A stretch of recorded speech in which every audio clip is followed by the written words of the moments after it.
on. Theoretically, let's check.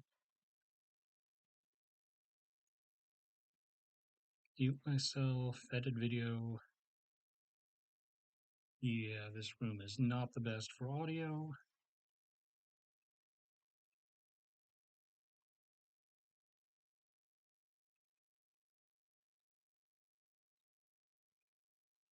Come on, load, you can do it.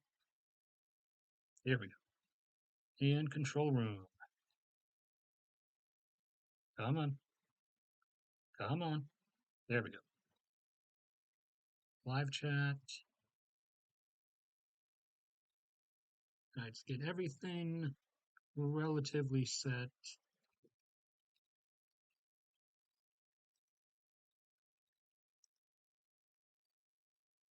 Pull up Google Earth. Come on. You can do it. And if anybody's watching the video recording of the stream later on, you can just skip the first 10 or 12 minutes or so. Oh no, we are indeed having connection issues, or are we? Well, it says my connection is fine. My bitrate looks fine. But I was having connection issues earlier today, so I don't know if things might get a little bit iffy. Leave that there. Chug some water.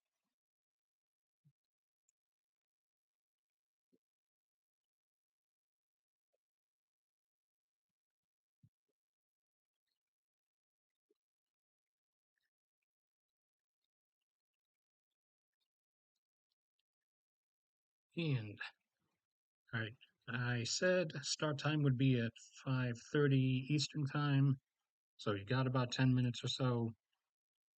Unless a whole bunch of people show up before then I'll go ahead and start before then. And let me check to see if there was anything in here I was going to need. I don't think so.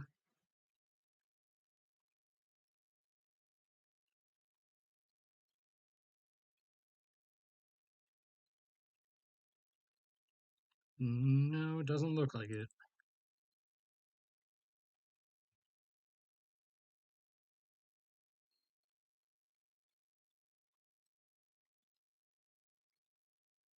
We did get one new addition to the active communicating viewers map, as I did learn a seemingly becoming frequent chatter is from Spain.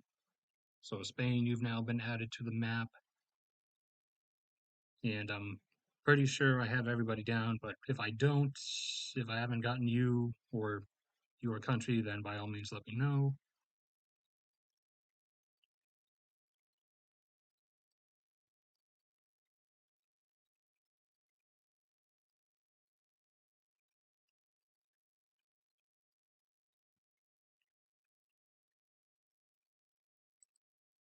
Then I don't really think I'm going to need anything else.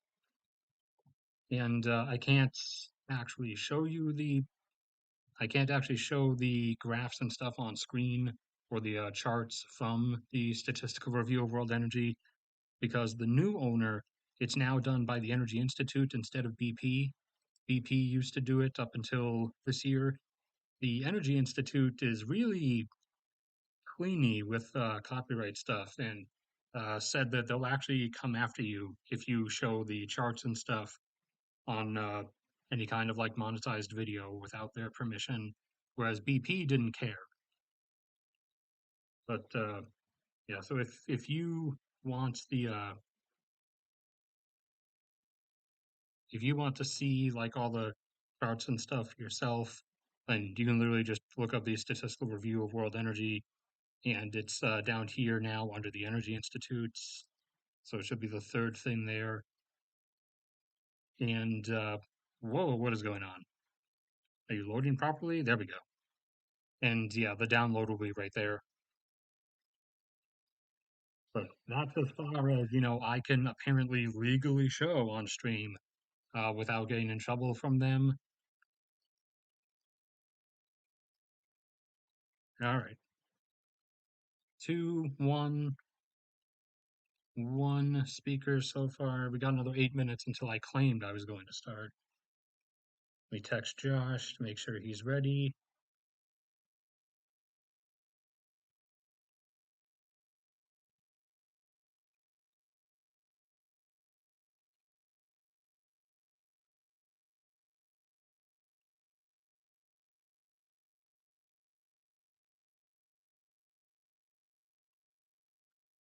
And, or actually, to look at the thumbnail I chose for this was a screenshot from a map. I forgot what site did it, but this isn't a this obviously isn't a picture from space. Obviously, you wouldn't see literal lines, but this is a rough overlay of the lights that, as you will see them on Earth, overlaid and transposed onto a black backdrop outline map with country lines and everything.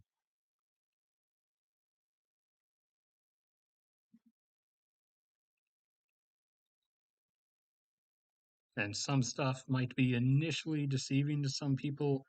Like out here, you see a bunch of lights, and that's not people in northwestern Australia. That's actually all the mining and oil and gas activity and stuff.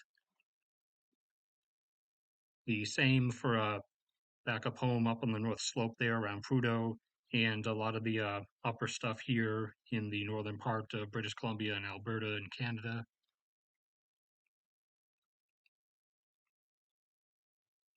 In fact, it's not, and actually also the same up here with these giant blobish parts in northern Russia.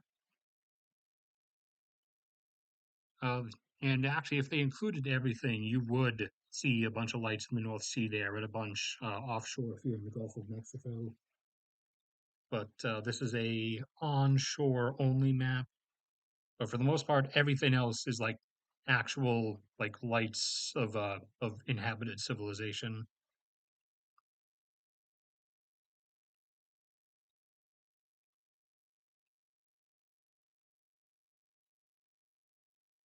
One, three, which is it?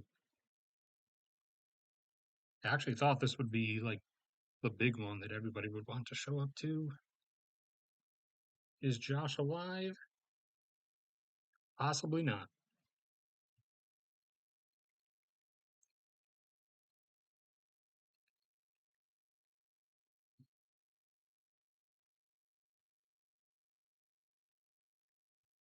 Actually, I can get some graphs on that I am allowed apparently to show, like the ERCE graphs at least. I really don't like this new stretchy graph they do. Also, the fact that they haven't updated it since January, but I don't have any control over that. And actually, for longer term stuff, I forgot I have screen caps from different graphs of countries, at least for their long term yearly averages.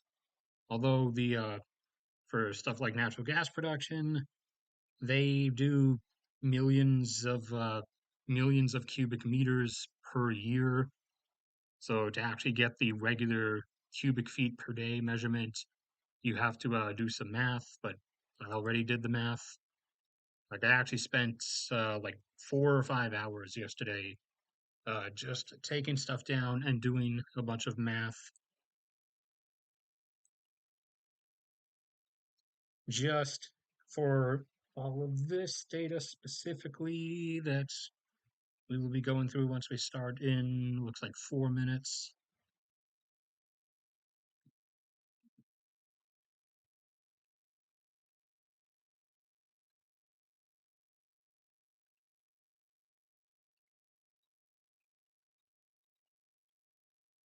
Yeah, yeah, this one is usually the big deal. I was actually expecting to like suddenly get swarmed over this one. All right, bit rate's fine for the time being. Was there anything else? Okay, I'll shut that one down. I'll have those open. Open these. Oh yeah, I forgot. I didn't label all of these yet. Okay. Oh wait, I already had a bunch of gas production stuff. What was it I didn't have then? I had what's down here. Natural gas consumption. Okay. Is it just production and consumption? Just gas production and consumption? Was there anything else I had in there? Long-term crude oil production. Okay. Well, we can also use those then.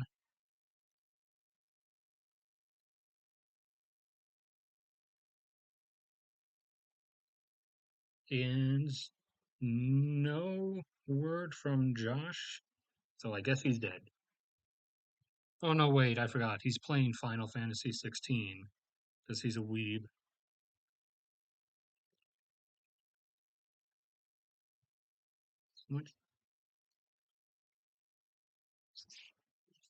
And my audio, as a last warning, is probably going to sound really different because I'm in a different room since my room, the individual AC unit in there is not able to actually keep it cool enough in the uh, oppressive heat of the summer down here, as I am, as everybody knows by now, unfortunately, not at home in Fairbanks, Alaska. I'm down here in South Carolina, where I've been stuck for the last 3.5 years, ever since 2020 happened. And I would love to be back up home in Fairbanks, Alaska, but that is not something that's immediately going to happen, most likely. So I had to come down into a different room, and at least to me, it sounds really echoey, but I hope that's not exactly coming through on the microphone. Here we go. Or not. Four, two, one. Where is everybody? It's good.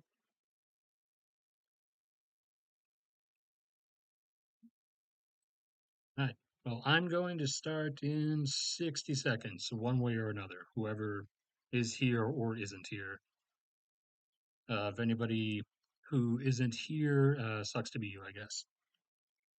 But you can literally just rewind the stream anyways. And I'm pretty sure, let me make sure I'm on the right page that I want to start off on. It looks like this is the one.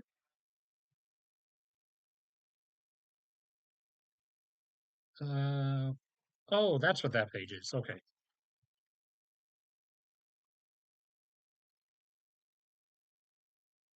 My own notes are confusing me again, as usual.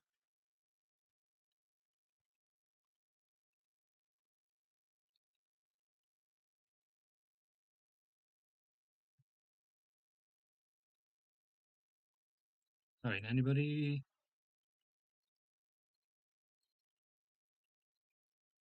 All right, 1 minute over when I claimed I was going to start. So now we're going to start. Welcome to the Statistical Review of World Energy 2023 is probably what they said at the webcast where they initially announced and showed all the data. However, I am not the Energy Institute.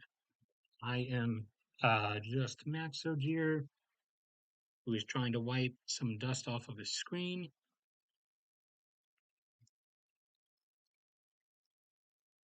And so, as I said before, for anybody who missed, I can't actually show the statistical review itself on screen. They, the new publishers of it, the Energy Institute, explicitly stated that in the 2023 statistical review. They're not like BP, where everyone was absolutely free to use it. They say they're okay with you quoting the data, obviously, but you can't actually show the charts or anything without explicitly getting permission from them first, or else they're going to come after you. So I cannot actually show it on screen, but you can look it up yourself if you want. Literally just type in Statistical Review of World Energy 2023. It's down here under the Energy Institute now. Should be the third link that comes up. Your screen might spaz out a bit like that and load the site, and then the download's right there. But anyways, we're going to start off, of course, with everybody's favorite, petroleum. So, in terms of oil demand, oil demand, we are allowed to at least show the ERCE chart. Oil demand over the 2010s or so went from around 85 up to it ended here right around over 100. The highest point was at about 102 million barrels per day of demand. Then COVID happened, and because of the shutdowns, it briefly for a season dropped all the way down to the lower 80s, jumped back up to the 90s pretty quick, and then took its time recovering up over 100. And this data has not updated since January for some reason, but thankfully OPEC at least updates the data monthly for us. So the most recent oil demand levels as of May were back up to 101.5 million barrels per day of oil demand. Meanwhile, oil production was a bit below, if I remember correctly. However, uh, there's still a lot of inventory buildup that's being worked down, and the market's still like fretting over something, the Fed and the interest rates. So oil is like suppressed in price a bit at the moment.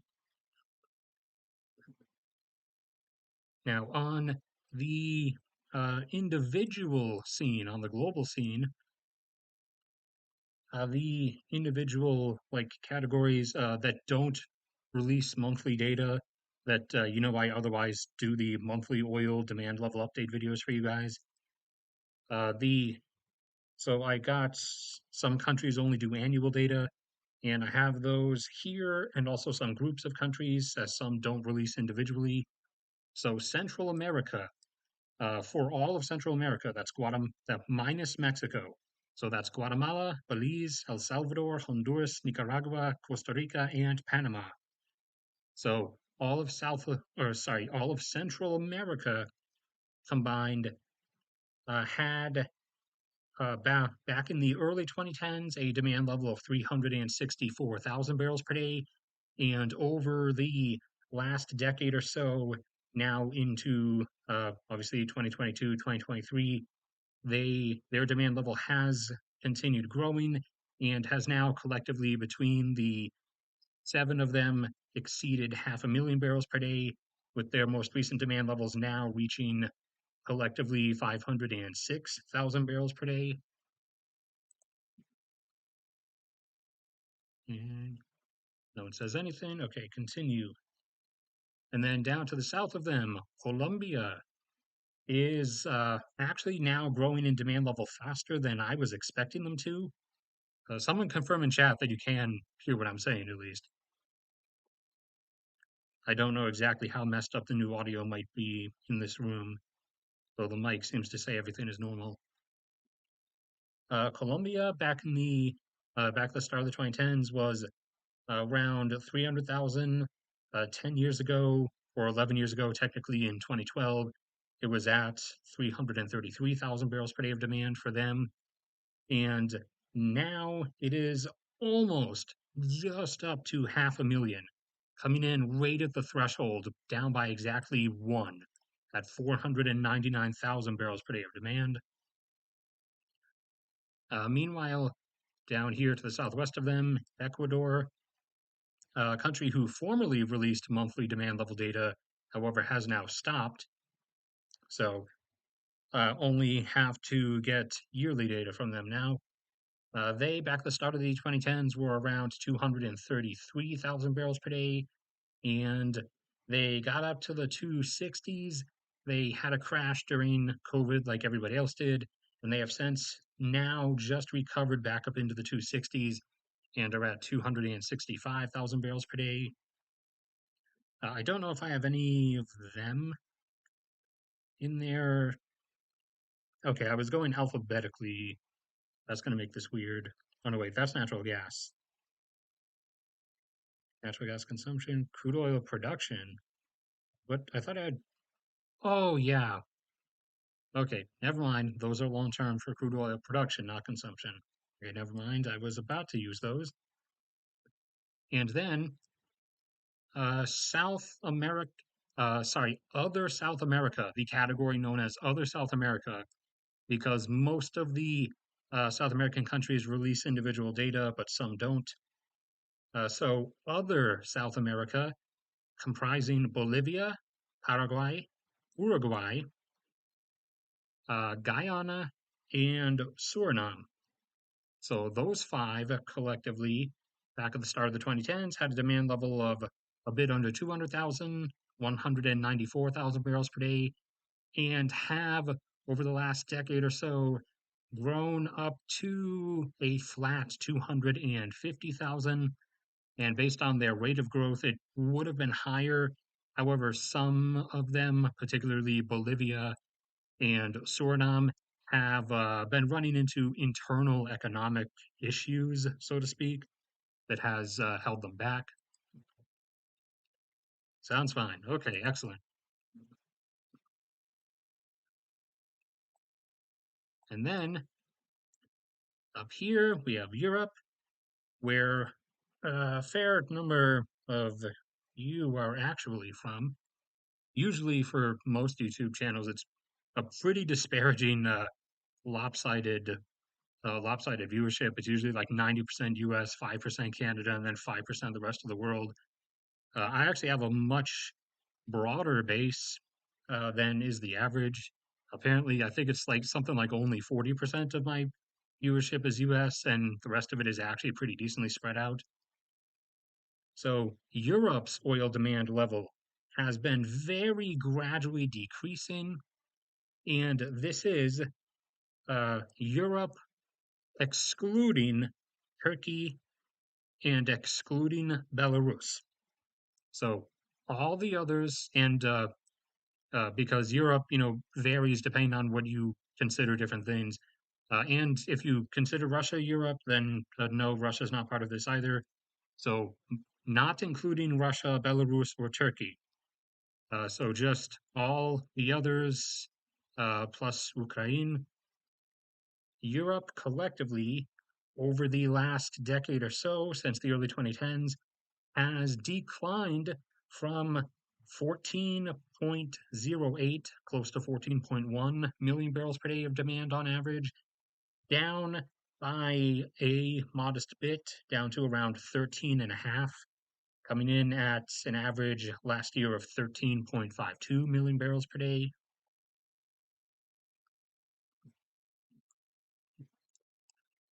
Now, Russia, I actually think I have. Do I have? Oh, I do. I do have those demand graphs just in a separate area. So Russia, a while ago, you can see way back during the USSR times. This is not the USSR in total. This is just for this was Russia within the USSR. The total USSR oil demand was around 7, I think. But Russia itself within the USSR ate up the bulk of everything like it always did. And it was around 5 million barrels a day, crashed down to around 2.5 after the collapse, and gradually climbed its way back up over 3. And as you can see, around the early 2010s, it was around 3.1, 3.2. And these graphs cut off at 2020, where you can see they started going down because of COVID. And past 2020, what you can't see on the graphs, unfortunately, and no, like I always have to explain, I don't know why some sites update some graphs as far as like 2021, while others they only update to say like 2018. I'm not in charge of the sites. I don't know. I would like to be because I would like, for one to, get paid like a consistent salary. And also, especially, I'd love for there to be like consistent graphs that exist. But Russia got up to, as it continued its long economic recovery post USSR collapse, it eventually got up to 3.75, so up to 3.75 or 3.76 million barrels per day of demand.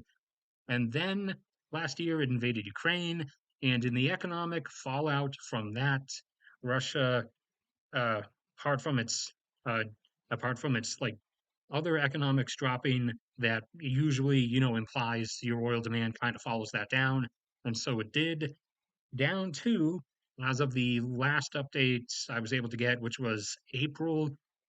It might have been March. I'm pretty sure it was April, though. They were wobbling between 2.7 and 2.8 million barrels per day. So they're still a few 100,000 barrels per day above where they dropped down to post USSR collapse. And I think the lowest point they dropped down to during all the massive COVID shutdowns was like 2.1. So they're half a million or so above that low point. So we'll see how things continue to develop as the situation internally ever worsens. Uzbekistan, who I don't think even actually has a chart. Uzbekistan down here in Central Asia, they have not really grown by that much, despite having the largest population in Central Asia and a population that is rapidly growing and is kind of not good because they're mostly deserts, as you can see. So Uzbekistan, about a decade ago or so, had a demand level of 88,000 barrels per day and has grown over the last 10 or 12 years up to only about 111,000. To the south of them, Turkmenistan, meanwhile, despite having a much smaller population, has grown much faster. And over the last 10 or 12 years, their oil consumption levels domestically have gone from 129,000 barrels per day up to now over 150, last year averaging 154. So their export ratio is now pretty thin. As if you listen to or watch the monthly oil production level updates I do for non-OPEC countries, their oil production levels now are around 190,000. So they now don't even have a 40,000 barrel per day margin anymore on their exports. And then to the north of all them, Kazakhstan, the best situated economically in pretty much any regard of the Central Asian nations. Kazakh- Kazakhstan has also, like Colombia did, started to exceed my expectations for its oil consumption level growth rate and has gone from around 288,000 barrels per day 10 years ago or so, now up to averaging 422,000 barrels per day of demand last year. And then, before I check chat again like a responsible streamer, swing over to Argentina. Argentina was up into the mid 600s before their economic issues during the 2010s. Granted, they're having new economic issues now, as I'm sure you're all aware, but those dropped them down a bit, and then COVID dropped them even farther. However, post COVID, they started recovering, and they recovered up to and exceeded their previous levels. And last year, they averaged a demand of 711,000 barrels per day, and their domestic oil production levels are around 630 at the moment because of the Vaca Muerta shale over here, which should be enough to eventually push them up to between 1 and 1.2 at least, or at least that's sort of my bottom line expectation. There's a decent chance they could take it higher, but there should be enough in there for them to at least push their production back up to like over or technically back up past their highest ever level, which was around 900,000. It should be enough for them to get up over 1, maybe up to 1.2. So they are about to become a net oil exporter again, but that's going to be probably next year when they cross that threshold, unless their demand level contracts more rapidly because of the economic downward spiral they've entered into financially this year.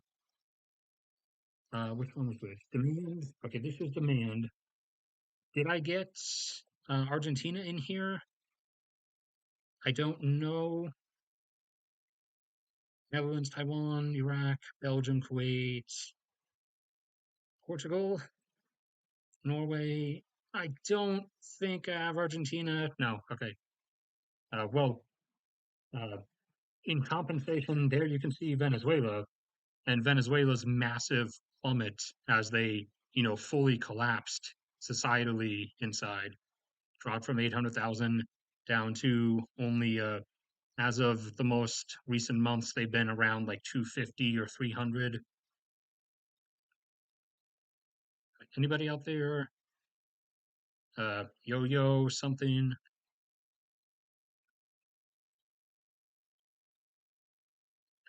Flip the page and shift my seating position because I'm actually in a chair this time, which is really unnatural for me. Definitely healthier for me technically, but I'm so used to bad posturing that it good posturing feels like bad posturing. So Iran, uh, back at the start of the 2010s, Iran's domestic level of consumption was around 1.76 million barrels per day, and they got up to 1.9 and then contracted as the sanctions were put on them, in the last number of years, down to only like 1.7 again. However, as the sanctions have been getting eased off of them and their economy is able to start like back up to somewhat normal, they have grown back upwards in demand level. And last year, we're back up to averaging around 1.9, coming in at 1.91 million barrels per day of demand. And to the south, Oman, one of the you know most stable nations down there in the Middle East. Oman, and when I specify stable, I'm usually pointing to a country having been like already peaceful and stable before they were full of oil money. Like the rich ones, Qatar, UAE, Saudi Arabia, Kuwait, the rich ones, are stable because they have money. But there were a few in the Middle East that were actually like perfectly fine and stable even without money.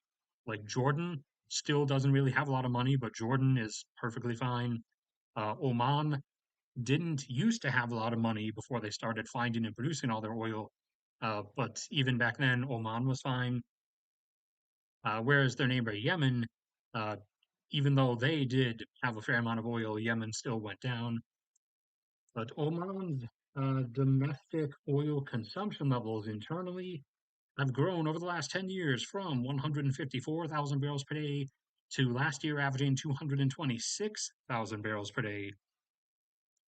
And their current production levels are most recently 1.06 million. And similarly to Iraq up there and now the UAE as well. Oman was originally heading up to their likely maximum production threshold, which would probably have been around 1.3, but they've been held back by Saudi Arabia, demanding more production cuts.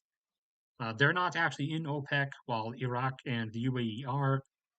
Iraq, especially, I've told you guys multiple times, I highly anticipate them leaving in the near future because they're really getting sick of this whole dictation system coming from the Saudis over there.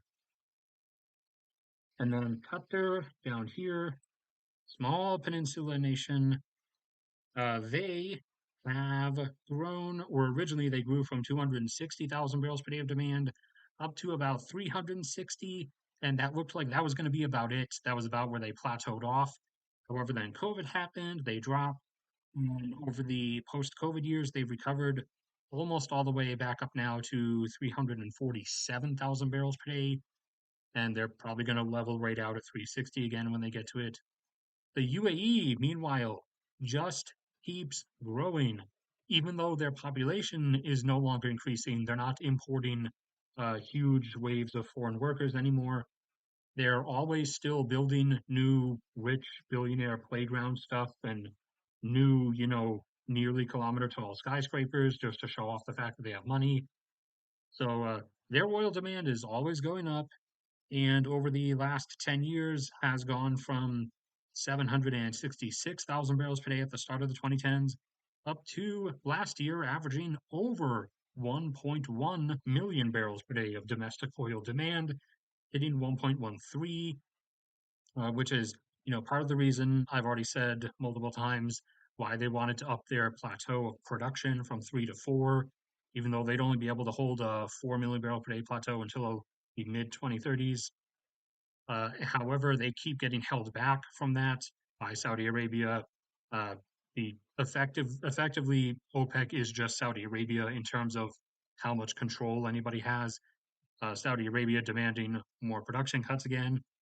So I highly suspect the UAE is actually starting to get reserved feelings about all of this, like Qatar used to, because Qatar, maintains a production plateau of 1.3 million barrels per day, and they always could have done that. However, because of the quota system imposed by OPEC and Saudi Arabia's restrictions, Qatar was always forced to stay down at like 700,000 or so.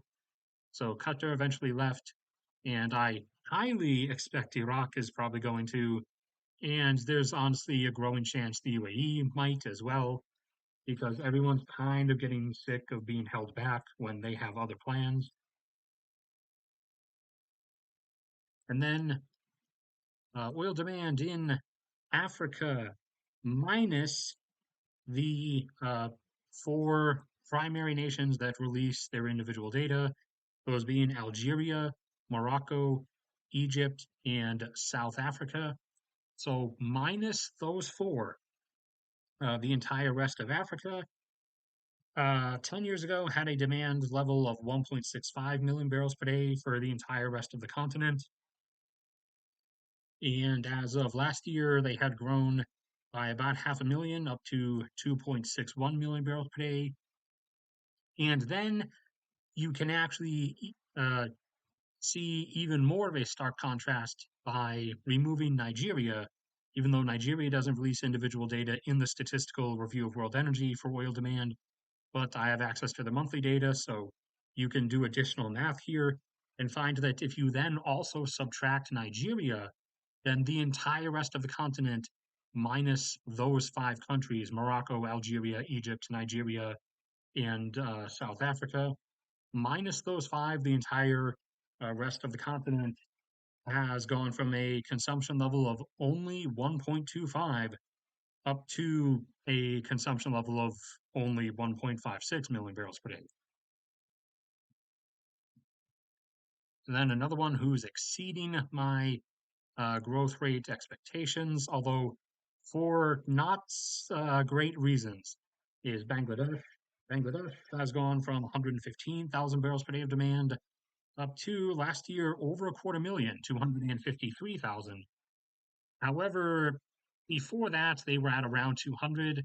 That jump last year was not because of like economic growth. That was because their like regular power systems, their gas turbines and their coal power plants are like so ill maintained now because of internal corruption and financial insolvency, just like in South Africa, that they are constantly failing and unable to utilize them. So uh, local regions are constantly having to resort to backup power plants, most of which are diesel fired or oil fired power plants. So last year, especially as things kept getting really bad in Bangladesh, that spiked their oil demand level up from 200 to 253,000, yeah. And then down here, Malaysia, the manufacturer of quality headphones. Malaysia has now exceeded 900,000 barrels per day. A decade ago, they were at 760,000. Now they're up to 921,000 barrels per day. And if my run up is right, they should level off at like around a million or so, or at least that's what I would expect. They could surprise me, however. And then over here, we have Pakistan, who has not really gone anywhere. Pakistan, over a decade ago, was at around 402,000 barrels per day. They grew up almost to 600,000 in the mid 2010s. However, their internal turmoil has constantly been further ever spiraling downward, and they have now, as their economic activity has been constantly getting hampered and contracting, their oil demand has thusly fallen with it, now back down under 500,000 to 489,000 barrels per day. Vietnam over here was 10 years ago at 357,000 barrels per day of demand, and they almost got up to 600,000, but then COVID happened and they dropped all the way down to 400,000 during COVID because they did, super mega shutdown stuff, at least temporarily, not like for 3 straight years like China did. And since then, Vietnam has recovered up to 515,000 barrels per day, with jet fuel being one of the main things they're still lagging with because they only just restarted their tourism. And then Singapore, the city island state of Singapore down here, although it also does own these other islands, but it mainly uses them as like resorts and stuff. But Singapore down here has actually been decreasing in oil demand. They went up to a peak demand level of 1.34 million barrels per day for just the singular city of Singapore. However, they have since that peak been gradually declining, now down to a oil demand level of 1.2 million barrels per day on average. And anybody else? Up, Josh is here. Yes, I do know. I even added Spain. I even added Spain to the viewers or active viewers slash active chatters location map. Like I said, if anybody who's an active chatter or commenter is missing on the map, by all means tell me. So you'd have to really zoom in on Europe and other locales with really small countries, though. But I did add Spain and Sweden because someone revealed that they've been from Sweden this whole time. Not that they were hiding it, but back over here. Okay. And I think that's the end of the list for them because that's the end of the list of countries that don't update their data monthly. And again, for anyone who just showed up, we just went through a lot of the oil demand level updates for the countries that only release annual data. And I can't actually show you the statistical review of world energy chart because the new publisher of it, the MG Institute, is really copyright strikey about that. So you're only allowed to quote their data like I'm doing while being lazy and just spinning Google Earth. So moving on from the oil demand stuff to the breakdown of oil demand by product.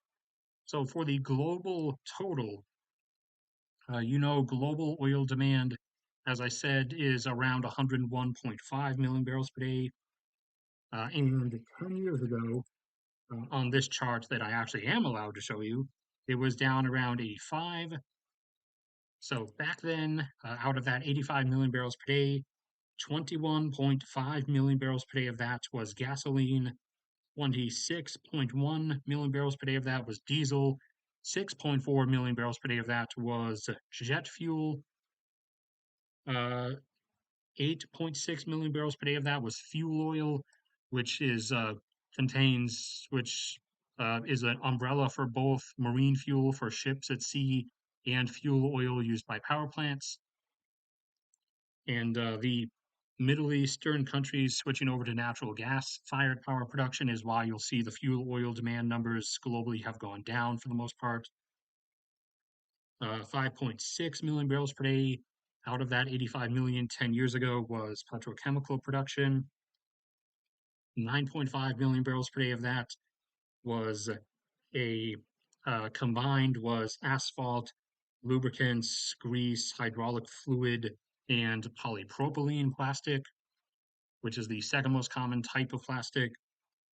And then 3.5 million barrels per day of that was polyethylene, the most common type of plastic. Today, in the present day, our global oil demand level, as I said, is 101.5 million barrels per day. And out of that 101.5, just under 24 million barrels per day of that is gasoline, 23.9. Just over 28 million barrels per day of that is diesel, 28.2. Just over 6 is jet fuel, 6.2. Jet fuel actually got all the way up to 8 million barrels per day. However, COVID crashed it all the way down to under 5, and it has gradually recovered over the 3 years since then. Fuel oil, 7.2 million barrels per day out of that 101.5 is fuel oil. And fuel oil actually did decline all the way down to 6.4 at one point during COVID. It was a mixture of COVID stopping a lot of shipping and also over the 2010s, like I said, a number of the Middle Eastern nations started switching over a lot of their power generation from oil fired power plants to gas fired power plants. The only one who's still operating a lot of oil fired power stations is Saudi Arabia. But once shipping recovered, that basically that brought it back up to 7.2 million barrels per day of fuel oil demand last year. So the shutdown over the 2010s of a lot of fuel oil fired power stations, primarily in the Middle East, was enough to drop fuel oil demand globally from 8.6 down to 7.2. Out of the 101.5 globally, 6.6 million barrels per day of that now or last year on average was petrochemical production. 10.6 million barrels per day of that global total was a mixture of asphalt, lubricants, grease, hydraulic fluid, and polypropylene. And 3.7 million barrels per day of that was polyethylene. Now, out of the individual countries' compositions of that, Japan here over the last 10 years has declined in all of their regards. Their gasoline consumption domestically 10 years ago or 12 years ago was, whichever one it is from, was 975,000 barrels per day. Nowadays, their domestic gasoline consumption is only averaging 755.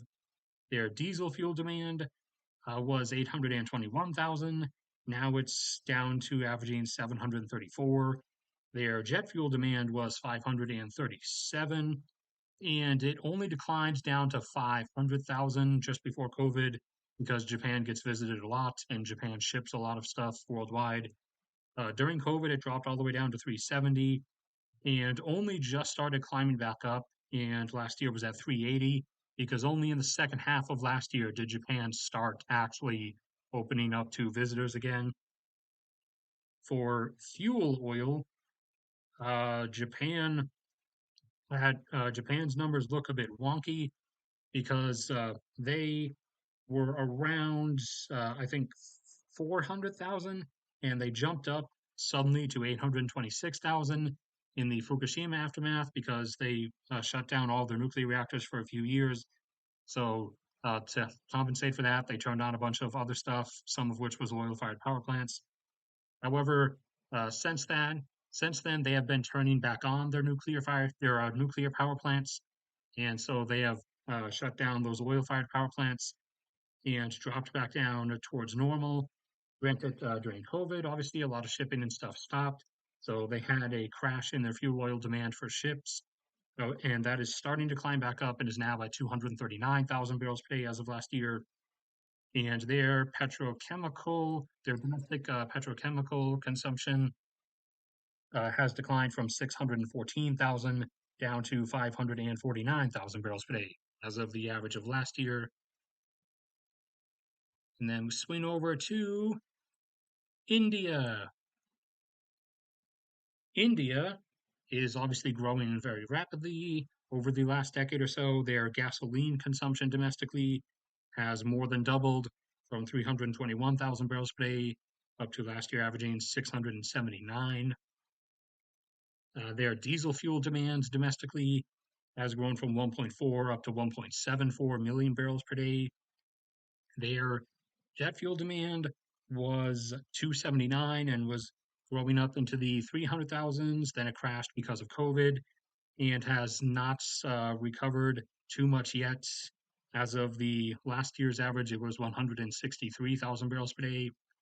Their fuel oil demand has remained roughly the same. It is lower now than it was back then. Back then it was 147,000 barrels per day. Now it is 125,000. And their petrochemical demand has dropped from 262,000 down to a flat 200,000. And I'm assuming next is China. Indeed, next is China, because who else would it be? Insert any number of Trump China quotes here. Take a sip of water. All right, China, over the over the 2010s at least, their domestic gasoline consumption levels grew from 1.86 million up to about 4 million. And post COVID, they have been decently suppressed at only around 3 million, last year averaging 2.97. This year, based on their demand levels so far this year, those should be up decently towards like 3.5. But obviously, we won't know until next year's statistical review of world energy. Their diesel fuel demand numbers have gradually increased from 3.45 up to 3.6 million barrels per day over the last decade. Their jet fuel had gone from about half a million at 490,000 up to 900,000 barrels per day just before COVID.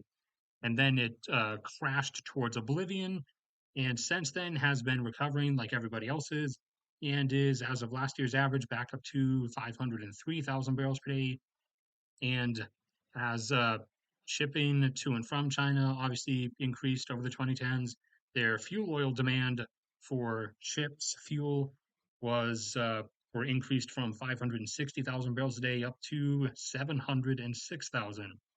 Meanwhile, their petrochemical consumption went from 868,000 barrels per day up to 1.87 million. And then swing over once again to Europe.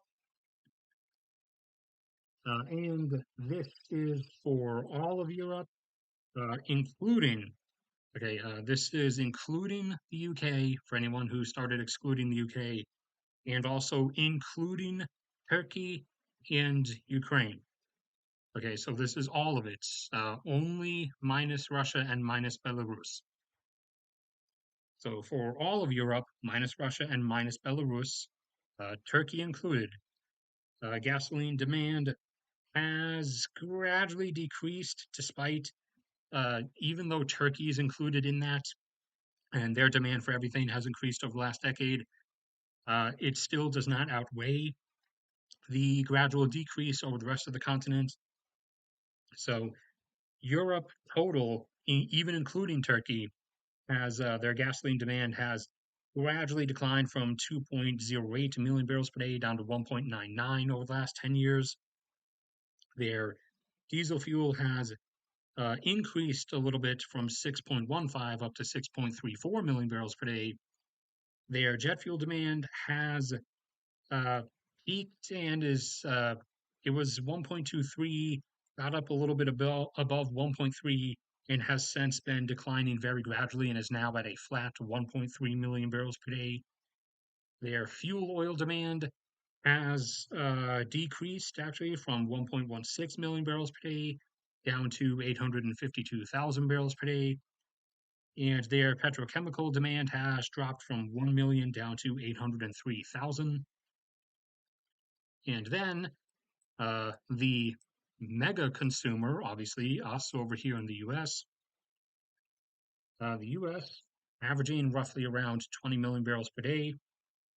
That is composed of, at least the primary makers of it, 9 million barrels per day of that is gasoline, 3.8 million barrels per day of that on average is diesel, and these numbers have remained relatively flat in plateau over the last 10 years. Jet fuel demand has increased from 1.4 over the last 10 years up to 1.56 million barrels per day. Fuel oil consumption has dropped a little bit as sea vessels have gotten varying degrees of slightly more fuel efficient, usually in the range of like 3 to 5% more fuel efficient. Fuel oil consumption by the US has dropped from 367,000 down to 343,000 barrels per day. And petrochemicals in the US have gone from 236 down to 138. But most of that is from US petrochemical production, US companies outsourcing itself primarily now a lot actually to Canada and Mexico. And did those go any further? Oh, no, other way.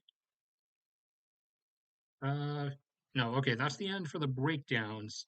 Now we go into natural gas production, unless anybody's been saying anything. Yeah, that is, I do, if I ever became like a professional or anything, and I got like a soundboard, I'd have one of the buttons set to him doing the China thing. All right, so natural gas production, and this we actually do have graphs for. Is it this one? That's crude oil production. What about gas production? That's gas consumption.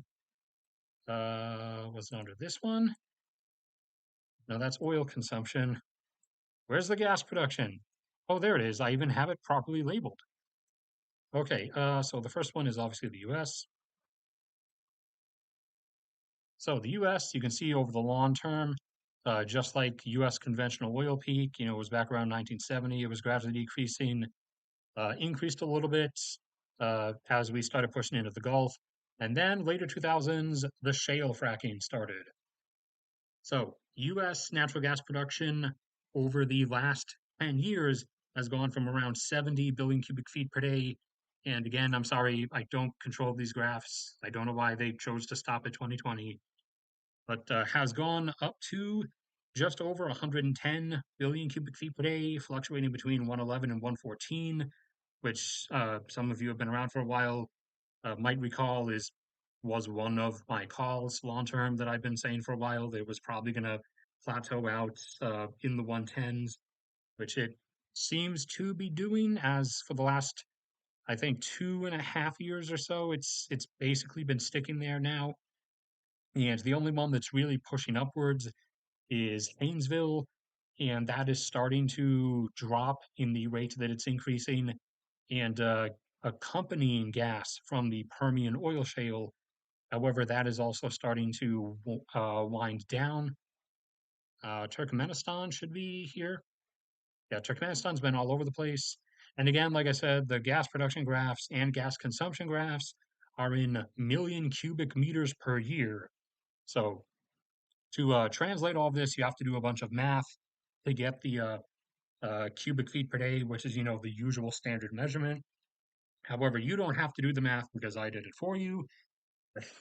Literally, like I said, I wasn't like even paying attention to the time while I was doing it, but I literally spent like 4 or 5 hours yesterday doing a bunch of conversion math. Turkmenistan over the last 10 years or so has gone, and you would obviously see it continue up here if the graph didn't stop, from 5.7 billion cubic feet per day is what the math, if you did the math, works out to from the million cubic meters per year stuff, up to now 7.6 billion cubic feet per day. So they are coming up as a natural gas producer. And just to the north of them, Uzbekistan, a country soon to be in trouble, like many others, has decreased actually over the last 10 years from 5.5 billion cubic feet per day of natural gas output to only 4.7. However, then we go over to uh, here, Australia. And here you can see at least part of Australia's mega upward lunge as they've been pushing into their offshore waters off their northwestern coast. they have gone from over the last 10 years 5.6 billion cubic feet per day of natural gas production up to now averaging just under 15 last year, coming in at 14.8. And now, over the first several months of this year, they've actually been averaging over 15. And then you have Azerbaijan. Yeah, Azerbaijan has been climbing upwards, and they've gone from 1.6 up to 3.3 million or billion cubic feet per day is what they were averaging last year. This year so far, they've kept increasing up to, I believe, 3.6 now, as they always had extra capacity. They just were never really producing from it because, like everyone who would otherwise supply to Europe, Russia just price undercut everybody. However, insert a DJ Khaled moments. Russia played itself last year, so now everybody is jumping in to fill Russia's space. And Azerbaijan should be able to go up to somewhere between 4 and 5 billion cubic feet per day of production. And they will export most of that, as I believe their domestic consumption is only like 1.5. And then Algeria, one of my personal favorites, one I've been speaking about frequently. Algeria, over the last 10 years, has increased their production from 7.6 up to 10 billion cubic feet per day. And in reality, it was holding pretty steady at 8. The 10 billion cubic feet per day was a sudden switch on just recently. Again, jumping in immediately with extra capacity that they always had to fill the gap that Russia created. And later this year, they've already drilled most of the wells because those were easy. Additional wells in their fields. They're just working on finishing the pipeline tie-in stuff right now. Later this year, they should jump it up to 12. And a few months earlier, now that I have access to that monthly data, a few months earlier, they conducted a test just to see what's their like maximum threshold of how much gas they can send through the current pipeline system to Europe. And looks like it maxes out right at about 15 billion cubic feet per day that the current three pipelines they have can handle. So they can go up to about 15, and they've already now started up an agreement with the primary Italian oil company, to construct an additional Mediterranean pipeline over into Italy that then has its fork in the road where it diversifies out into the rest of Europe. So it looks like each pipeline is about 5 billion cubic feet per day of the main ones that actually cross the sea. So that should bring their total capacity limit up to 20 billion cubic feet per day, which they could get their production up close to by the end of this decade, especially as they continue with like exploration in their southern basins, which are mostly untouched, and especially as they actually start fracking their shale, as they have way too much natural gas shale. Like they have an unfathomable amount of accessible natural gas shale, something on the order of 700 trillion cubic feet worth of it. And then over here, you have Egypt, who has kind of wobbled around for the last decade at around 6 billion cubic feet per day of gas production. They've increased on the whole from 5.7 up to 6.2. And with the stuff they have offshore on the Nile fan off there, they should, over the next couple of years, be able to get up to like 8 or 9. Most of that will be exported, as their domestic consumption is, I think, around 5.5, but I'm not positive. Iran, over the last number of years, well, that's gas consumption. Okay, I'll open that up again later. Let's go to Iran. Iran, at least you can see up to 2020.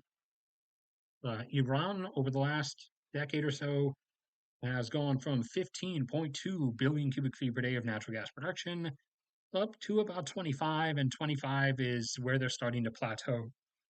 Sorry, where they're starting to plateau out, as that's the maximum amount. That's the maximum amount that their infrastructure can handle at the moment. They and Qatar here share the Pars gas field, which is a huge gas field, like the size of the country of Qatar itself, that is under the seabed of the Persian Gulf and spans the undersea portion between the two countries. So they share the massive Pars gas field. The total amount of gas in that field is still almost 1.2 quadrillion cubic feet of natural gas. However, Iran, the maximum amount that their actual extraction infrastructure can maintain an output of at the moment is 25 billion cubic feet per day. And so that's where they've plateaued out at. It's 25.1 for their last year's average. Whereas Qatar, as of the start of this year, they turns out they were ahead of schedule. They weren't expecting to be able to turn on their expanded capacity, at least when they first announced it, until either later this year or early next year. However, they finished stuff ahead of schedule, so they were able to jump from 19 up to 21 billion cubic feet per day. And 21 billion cubic feet per day is what they've been holding for the last few months so far this year. And the second portion of that should come on potentially, in the originally scheduled time frame of later this year or early next year, and that will take them up to 23. And then, assuming that it's not finished ahead of schedule and only finished on schedule, the additional expansion beyond that should be finished in, I think, 2025 or 2026, which will let them go up to 27 billion cubic feet per day of natural gas production. But for the moment, they are at only 21. And almost all of that is exported, as their domestic consumption is only around 3.5, I believe.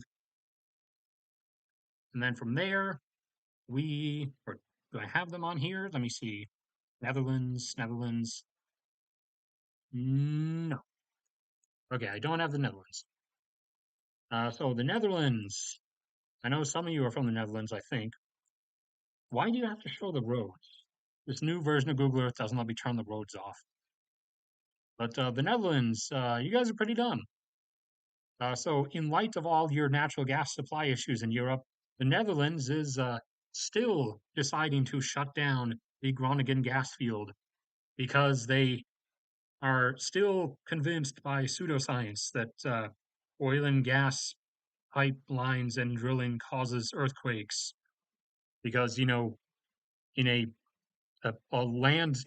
giant continental slab of, something septillion cubic feet of landmass, you drilling out, a few thousand cubic feet hole of that somehow causes those like trillions of tons of landmass to move violently. Yeah, I'm sorry, but Netherlands, you're pretty dumb. That's not how geology works. That is not how plate tectonics works. You need to rethink yourself here. So the Netherlands, not because they are running out of gas, but because they are intentionally shutting down the gas field, has over the last 10 years, they were already down to 6.6. Before that, the Groningen gas field was holding a plateau output of about 8 billion cubic feet per day, and they started cutting it down before the early 2010s, by which time it was down to 6.6. And over the last 10 years, they have shut it all the way down to 1.5 billion cubic feet per day is what it averaged last year. And so far this year, they have basically turned it the rest of the way off and completed their act of self-destructive stupidity, just like Germany, shutting down all of its nuclear reactors.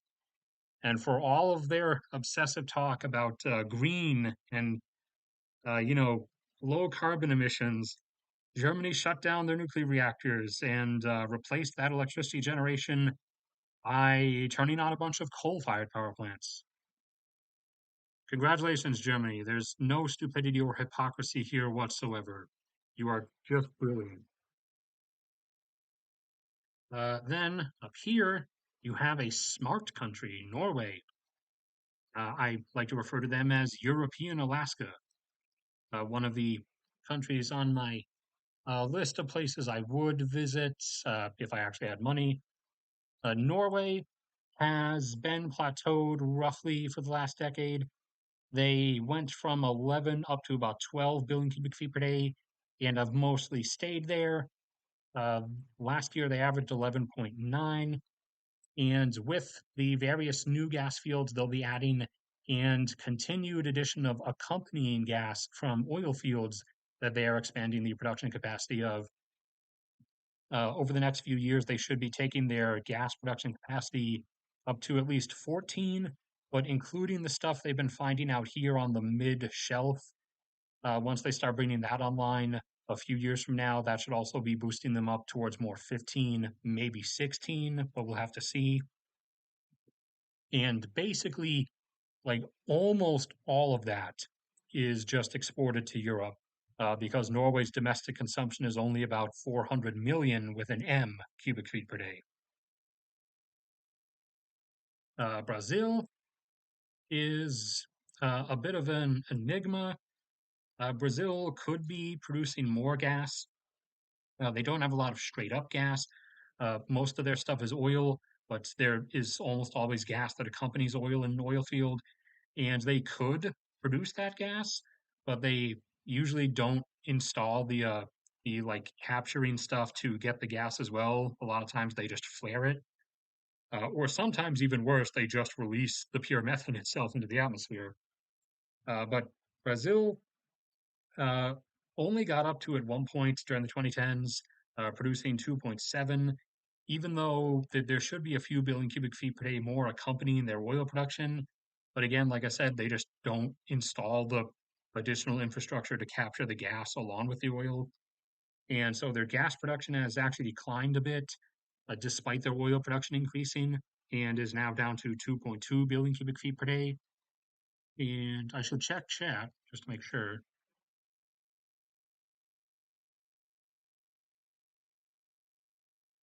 Uh, Yes, Mozambique has been exporting gas for a little bit.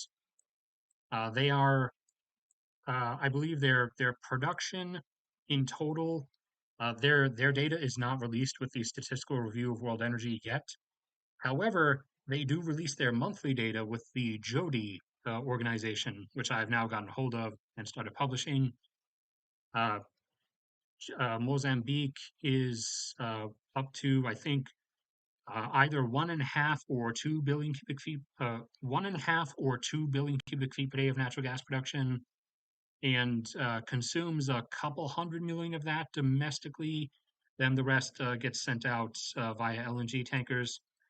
And there are any the again the Italian oil industry has discovered another large offshore gas field, and I think it's expected 2 years before that one comes online, and that should bring Mozambique's gas production up to either like 3 or 3.5 billion cubic feet per day.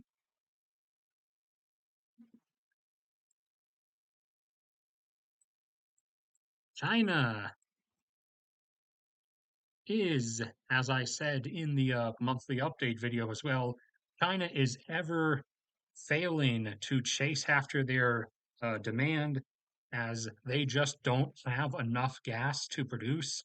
They cannot produce enough to follow their own demand levels. They have increased their domestic gas production from 10.8 billion cubic feet per day a decade ago to 21.5 last year was their average. However, they're starting to plateau out.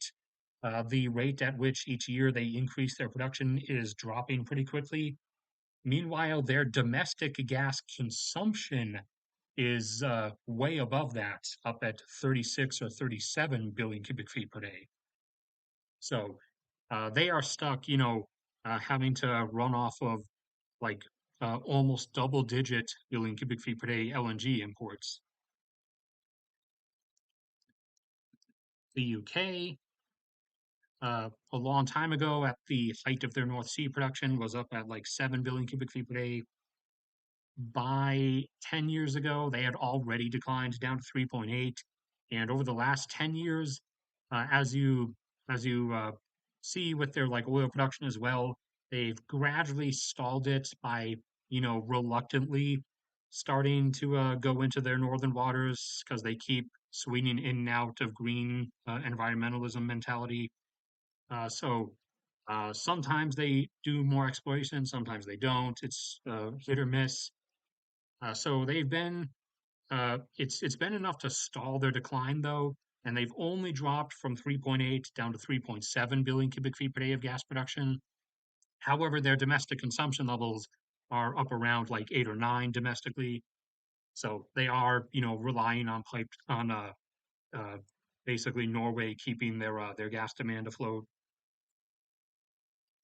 I think this is the correct direction to flip. Yes, it is. Okay. Uh, Move this chair. Man, I'm really not used to sitting in a chair. Okay, India. India, just like with their oil production, is not really producing that much gas. Even though in the flats, like semi-enclosed basin plain they have in the north here, there should be quite a bit of oil and gas there. But even in the unpopulated Rajasthan and Gujarat states, they still haven't really done that much oil and gas exploration. They're only like just starting to.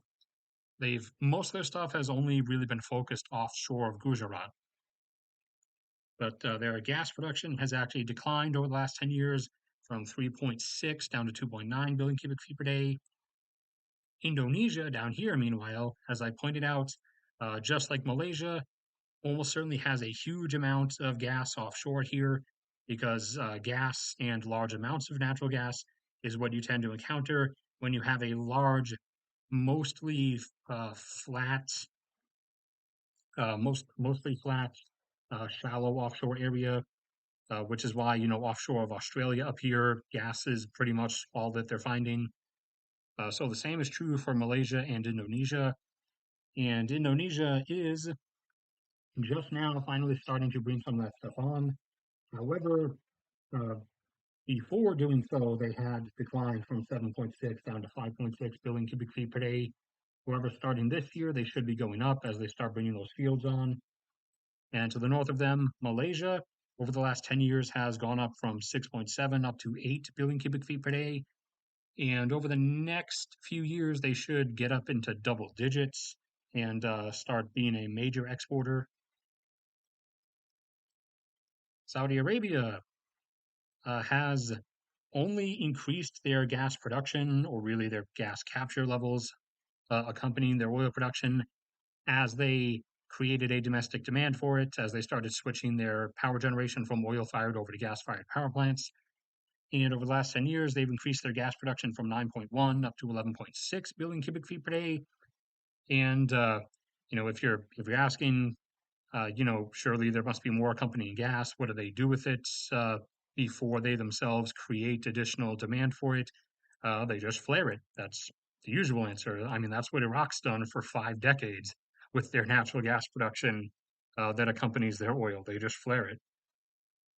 Qatar, already talked about Qatar. The UAE has only gone from 5.1 up to 5.6 billion cubic feet per day as they have like dropped their oil-fired power plants and they're not making that much natural gas-fired power plants capacity though because a decent chunk of their electricity is going to be met by their nuclear power plant.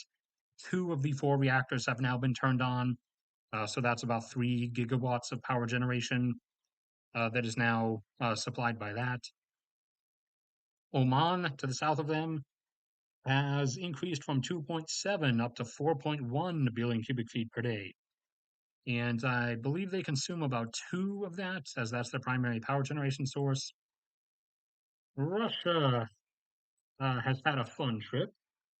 So Russia continued increasing their production over the 2010s from 58.2 up to close to 70 or so. And now they're back down under 60 in the 50s because the European demand from their gas mostly disappeared. And despite people saying China will just make up for it, that is not the case. China already has its LNG contract signed with others. Russia doesn't actually even have that much LNG exporting capacity because it banked on an eternity of just pipeline exports to Europe. And so the only gas going to China from Russia is via pipeline, and they don't actually have that much pipeline capacity.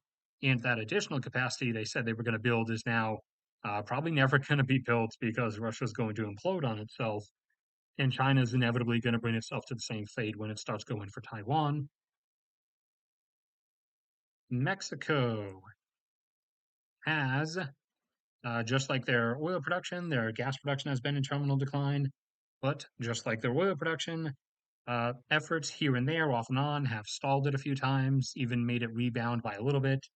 So over the last 10 years, it declined from 4.9 down to 3.4 billion cubic feet per day.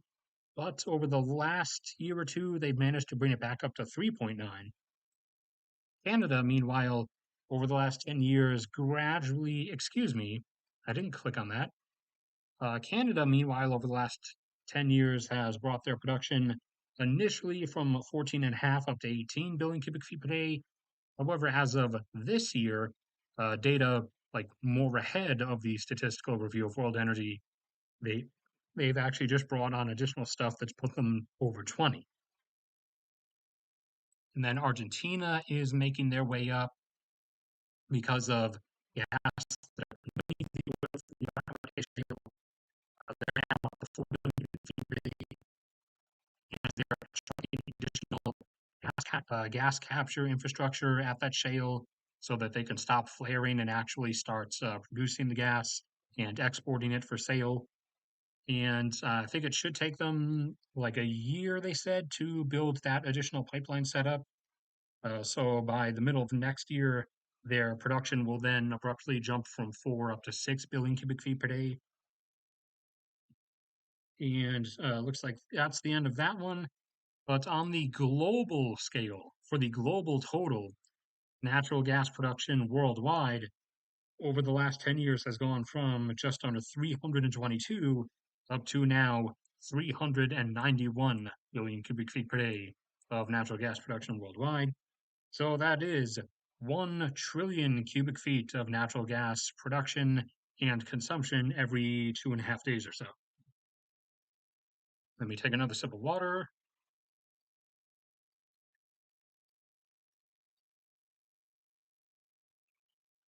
All right, next. Oh, natural gas consumption. Only fitting. That's production. See, downloads, data caps. Was consumption in here? No, that's production. Gas production. Gas production. What about that's crude oil production? I thought I had gas consumption. Okay, I do. All right, so and I didn't label these, so I'm gonna have to scroll till I find it. U.S. So the U.S. somewhere. Okay, yeah. The U.S. So natural gas consumption in the U.S. over the last 10 years or so has gone from about mid 60s up to now on average about 85.2 billion cubic feet per day. Obviously, the highest amounts are in the middle of winter when heating demand is highest, and also during the height of summer when power demand for AC is at the highest. And the highest ever U.S. natural gas demand level was uh, just this last December, I believe, on one specific day. The total demand level for that one particular day was 158 billion cubic feet because of extremely high heating demand. And I'll include the comparison numbers. So current U.S. gas consumption levels are about 85 billion cubic feet versus U.S. production levels of just over 110 billion cubic feet. So you can see the massive export margin that exists there. Uh, China, or okay, I'm going to be lazy and only go to the graphs a few times. China, their gas consumption, their gas demand over the last 10 years has surged from 14.6 up to now 36.3 billion cubic feet per day. And like I said in the production section a few minutes back, that is compared to their domestic production levels, their own internal supply of only about 21.5 billion cubic feet per day.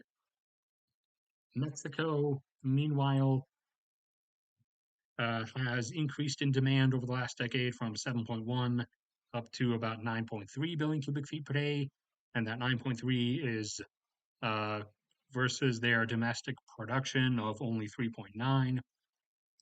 Canada is a net exporter by a decent bit.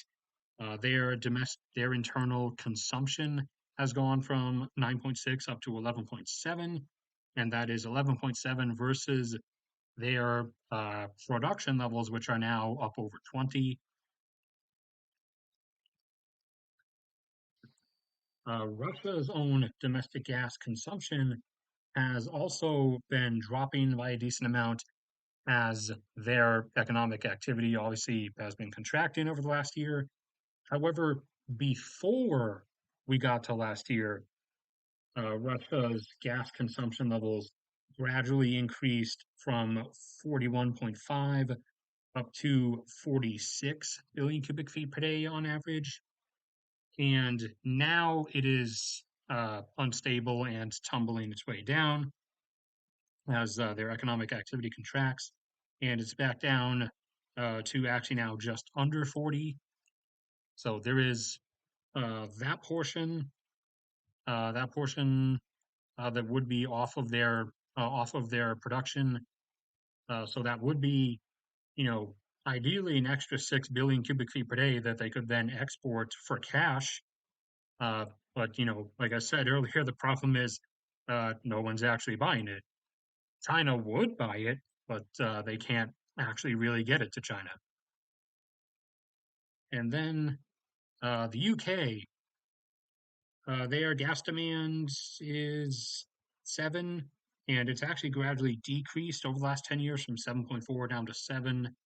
And that is 7 for demand versus their domestic supply of only 3.7.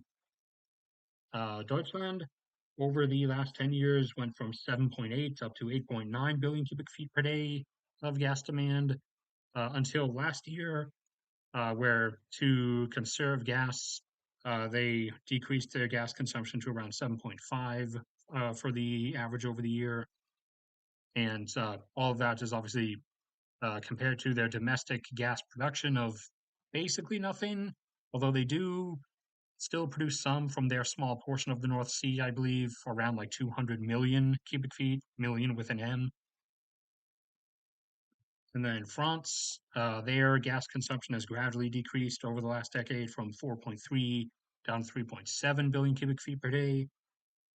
India's gas consumption has stayed relatively stable. It's only increased by a little bit from 5.4 up to 5.6 billion cubic feet per day. Basically, all of their electricity generation capacity increase has just been from coal. Japan initially had a skyrocket up to about 12 billion cubic feet per day right after Fukushima. However, as they improved all the safety stuff and added all the dead man switches and everything, unlike Germany, Japan has actually been reactivating its nuclear power plants. And as those have come back online, obviously replacing the need for that natural gas fired power generation, and someone's driving an obnoxiously loud car outside. One of the things I really miss about back up home in Alaska is it was, quiet. Japan's gas demand has dropped from 11.9 down to 9.7 billion cubic feet per day. South Korea, on the other hand, their demand has only gone up from 5.1 up to 6 billion cubic feet per day of consumption over the last decade or so. And then Taiwan, has increased as well over the last 10 years from 1.7 up to 2.7 billion cubic feet per day. Kazakhstan has gradually increased from 1 up to 2.1 billion cubic feet per day. And Poland wasn't going up by that much. They went up from 1.7 up to 2.2. But then last year they dropped a bit of that back down to 1.7. And flipping over. Okay, and making sure I'm flipping in the right direction. And Iran, I already told you guys their production has plateaued out at 25 billion cubic feet per day, and their gas consumption has relatively plateaued out, at least for the moment. Over the last decade, it increased from 14.7. At that time, their production was 15.2, so they barely exported any. Now their consumption is 22.1 billion cubic feet per day, and their production levels are 25.1. So they are exporting 3 billion cubic feet per day. And then Egypt, their gas demand has gone from 4.9 up to 5.9. So that's a bit higher than I thought I remembered it was. So their export margin, at least for the moment, is not very good. Algeria's gas consumption has gone from 2.9 up to 4.3. However, their production is now up to 10 and is about to jump up to 12 and is probably by the end of this decade going to end up at around 20, while their natural gas consumption is likely only going to end up between like 5 and 5.5. So they're pretty well off. The UAE went from 6.2 up to 6.7 billion cubic feet per day. And Saudi Arabia has gone from 9.1, the same as their production used to be, up to 11.6, the same as their production is now. Like I said, they only produce exactly as much gas as they themselves need to consume. And the rest of it, they just flare it. Qatar, like I said, only consumes around 3.5. They 10 years ago they were 3.25, but now they've plateaued at around 3.5. So it looks like they've capped out. Like I said, with a lot of other stuff, both them and Kuwait have built up everything that they want to build up, and now they're like sending all of the millions of foreign workers home, as opposed to the UAE, whose whole image and economy is based around constantly building more like rich playground skyscrapers. Qatar and Kuwait only built what they wanted and what they needed, and now they're done. So, now they are actually dismissing their millions of imported drone workforce, basically. Uh, and then Indonesia's demand Indonesia's demand has actually declined from 4.2 down to 3.6 billion cubic feet per day, as they've switched more power generation over to coal-fired power plants. Malaysia, meanwhile, has increased in domestic consumption from 4.1 up to 4.8. However, their production is also rapidly rising. Australia's natural gas consumption has gone from 3.2 over the last 10 years up to 4 billion cubic feet per day. However, they're perfectly fine. They're, like I said, a massive exporter now, as they production-wise went from 5.6 up to almost 15. Italy, over the last decade, has gradually declined from 6.9 down to 6.3 billion cubic feet per day of gas consumption. The Netherlands gradually declined from 3.8 down to 3.4, and last year, to conserve supply, cut themselves to 2.6. Although the extremely mild winter also helped with things and lowered a lot of demand naturally, anyways. Argentina has remained basically flat at 4.4 for the last 10 years. So once they get that additional pipeline from the Vaca Muerta shale out to the port and they start exporting, jumping their production from 4 up to 6 billion cubic feet per day, they will become a net exporter of natural gas. Then up here, Trinidad and Tobago is has a domestic consumption level of 1.5 billion cubic feet per day, declined down from 10 years ago, whereas their production levels are, like I said earlier, between 3 and 4, still much better than their oil production levels are doing, as they've almost depleted everything, as their territory in that offshore basin isn't exactly all that large because they're just two islands. Brazil, in terms of consumption of natural gas, has stayed mostly the same, dropping a tiny bit over the last decade from 3.2 down to 3.1 billion cubic feet per day. And then, back over here real quick, Oman has increased quickly in demand from 1.9 up to 2.8 as they increase their power generation, as they economically rise. Azerbaijan's domestic consumption has gone from 0.9 up to 1.2. So, like I said, their export ratio is going to be pretty decent as they continue increasing that. Norway, I already said, only consumes 0.4. So their export ratio is quite large. Turkmenistan, who's up to a production level of like 7.6 now. Their domestic demand went from 2.2 up to only 3.6 over the last 10 years.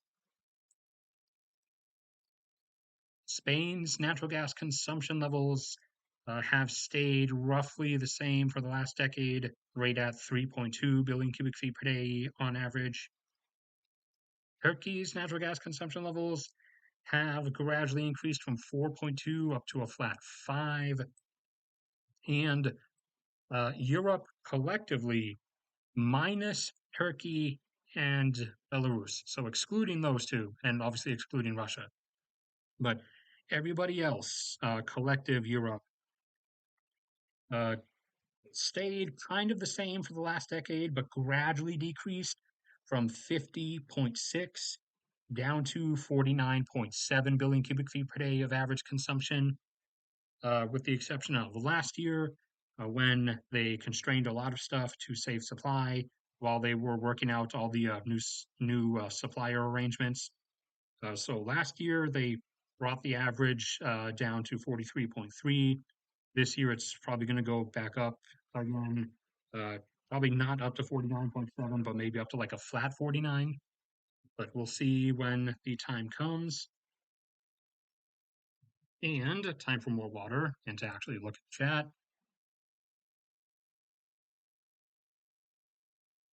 A little bit of robot voice. Is it still happening?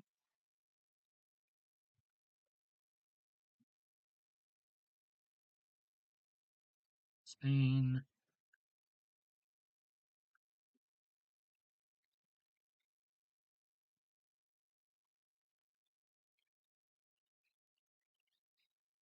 Well, yeah, most of the volume of Qatar's oil production.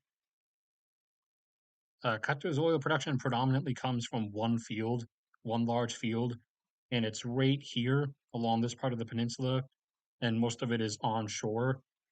So, I mean, it would kind of be easy to surpass Qatar, but Guyana's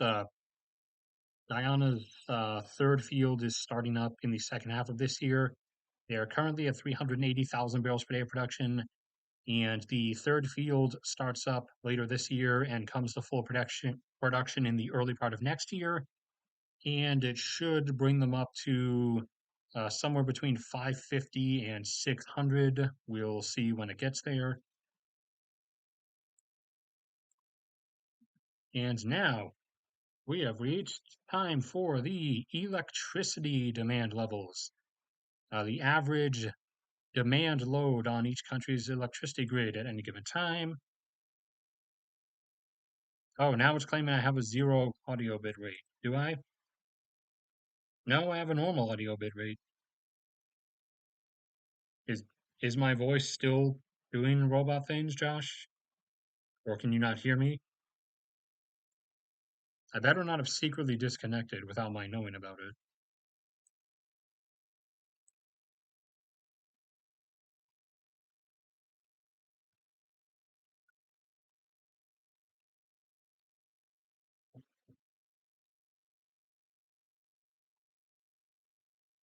Hello?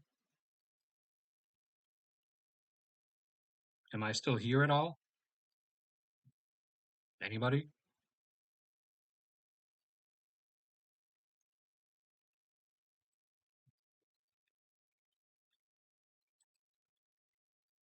I mean, I'm gonna keep going for a moment as if I'm still alive, but so the U.S., the second largest electricity consumer on the face of the earth, has, despite increasing population by a decent margin and constantly increasing economic activity, its electricity demand, because of a lot of the efficiency switchover stuff, has only increased very gradually.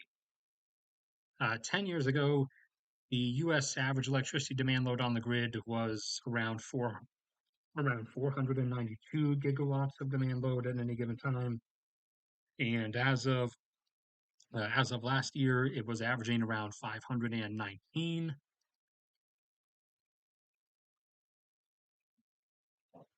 Okay, thank you for confirming.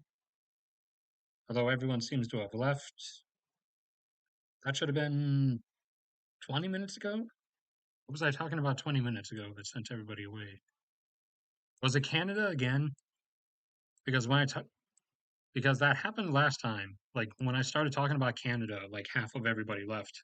So I'm assuming everyone just hates Canada for some reason. Globally, the global total for electricity demand across all the grids of the world uh, at at any given moment, on average, 10 years ago, the global total electricity demand was 2.61 terawatts across the global grid. And now, as of last year's average, it was up to 3.33 terawatts of electricity demand across the total global grid network at any given time. Now, to the surprise of hopefully no one, the largest electricity demand source as of now is China. They have gone over the last decade from an average of 569 gigawatts up to now just over 1 terawatt of average demand at any given moment, coming in at 1.01 terawatts. Their quickly rising neighbor, not despite what the news tells you, not yet surpassing them in population. That should happen in 2025. Uh, India, over the last decade or 11 years or so, has gone from uh, 115, then up to 125, and then from 125 over the 2010s up to 2022, now hitting an average of 212 gigawatts of demand on their grid for the average over the course of the year.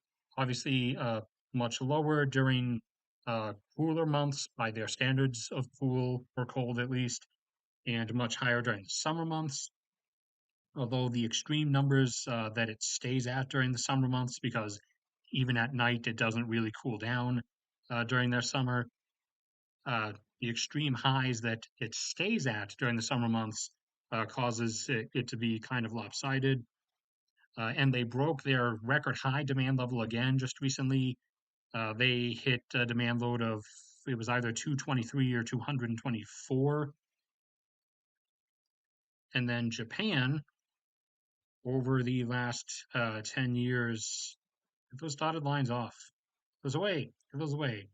Fine, I'll stay at this altitude.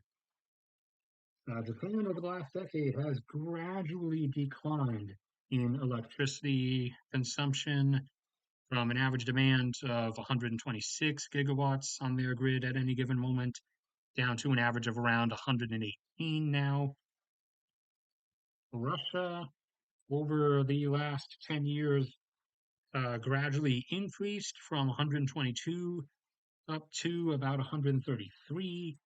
And then they invaded Ukraine, and economic turmoil began, and they have been starting to tumble down from that.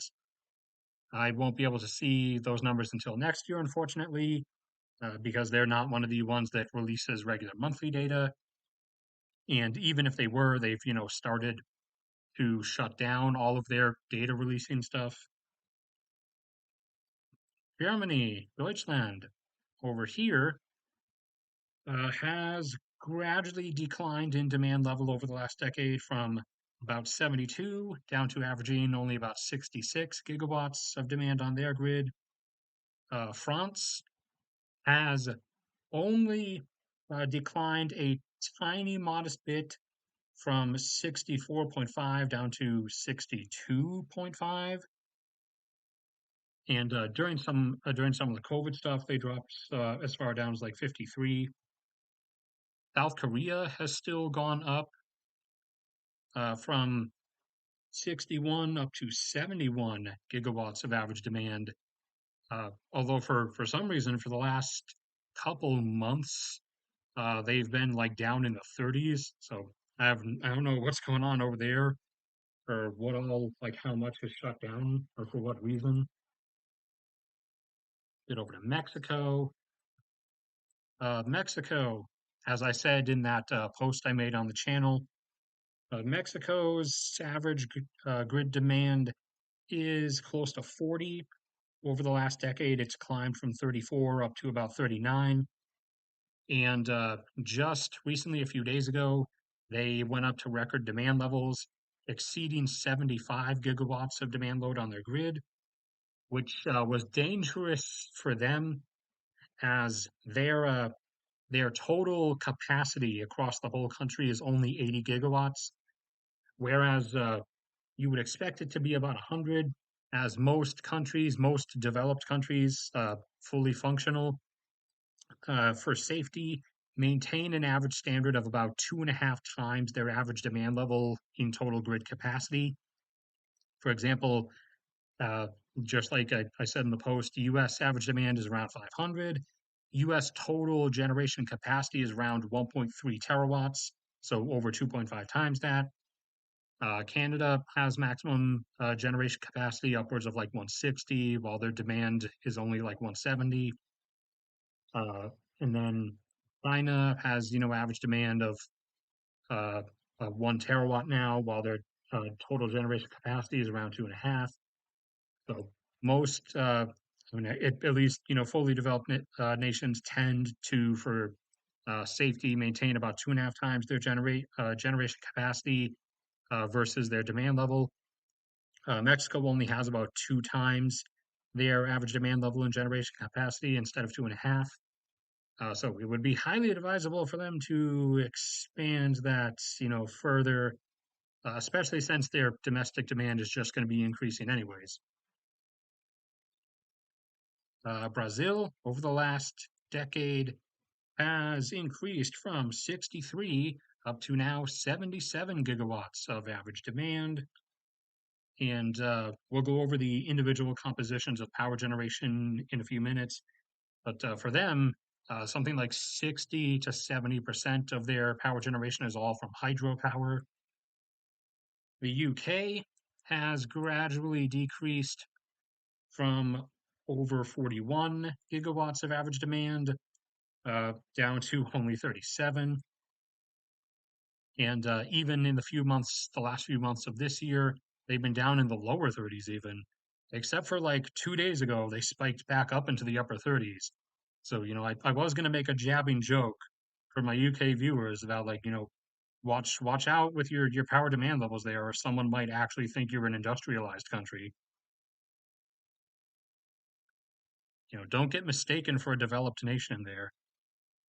Argentina has gradually increased a bit over the last 10 years. Their whole internal off and on economic turmoil stuff is constantly holding them back. But they've still gone up in demand levels from 15.5 up to 17.2. So we're here. Canada, like I said, around 70, actually a bit higher than I thought off the top of my head. They have gradually increased from 72.5 up to 75. So I think 160 was their maximum generation capacity. It might be 180, but if it actually is only 160, then they're starting to slip a bit in their emergency prep management. I might get on that if I was you guys. Anything else from chat? No? Well, everybody's gone anyways, though. Turkey, over the last decade, Turkey has continued increasing pretty fast, up from 27 to now 37 gigawatts of average demand. As Turkey has been rising pretty quickly, Spain, meanwhile, has stayed pretty flat. You guys have dropped a tiny bit from 34 down to 33.5 gigawatts of average demand. Although most of uh, the the whole correlation of energy use equals economic activity is not actually true. As you'll see, like a lot of the countries that have like decreased in use, like especially say Japan, have like decreased in like oil demand, electricity demand, and everything, while yet still maintaining like an economic like output level at the same level over the course of the whole time. Italy has decreased a bit from 34 down to 33 gigawatts of average demand over the last 10 years. Egypt, meanwhile, has gone from 18 and a half up to about 23. And Algeria has gone from 6.5 up to now 10.5, as Algeria is rising quickly and is actually now gaining a whole bunch of additional manufacturing and industrialization uh, with all the stuff that's been moving in there that I've told you guys about in previous streams. Africa as a whole, the entire continent, minus Morocco, Algeria, Egypt, and South Africa. So, minus those four, the entire continent has gone from a mere consumption of an average of 24 gigawatts of demand continent wide up to still only an average of 37 and a half. And those numbers get, again, even smaller if you then subtract Tunisia, whose releases monthly data that I can track. So Tunisia, small little Tunisia, only about 12 million people, has an average demand level of about 5 gigawatts.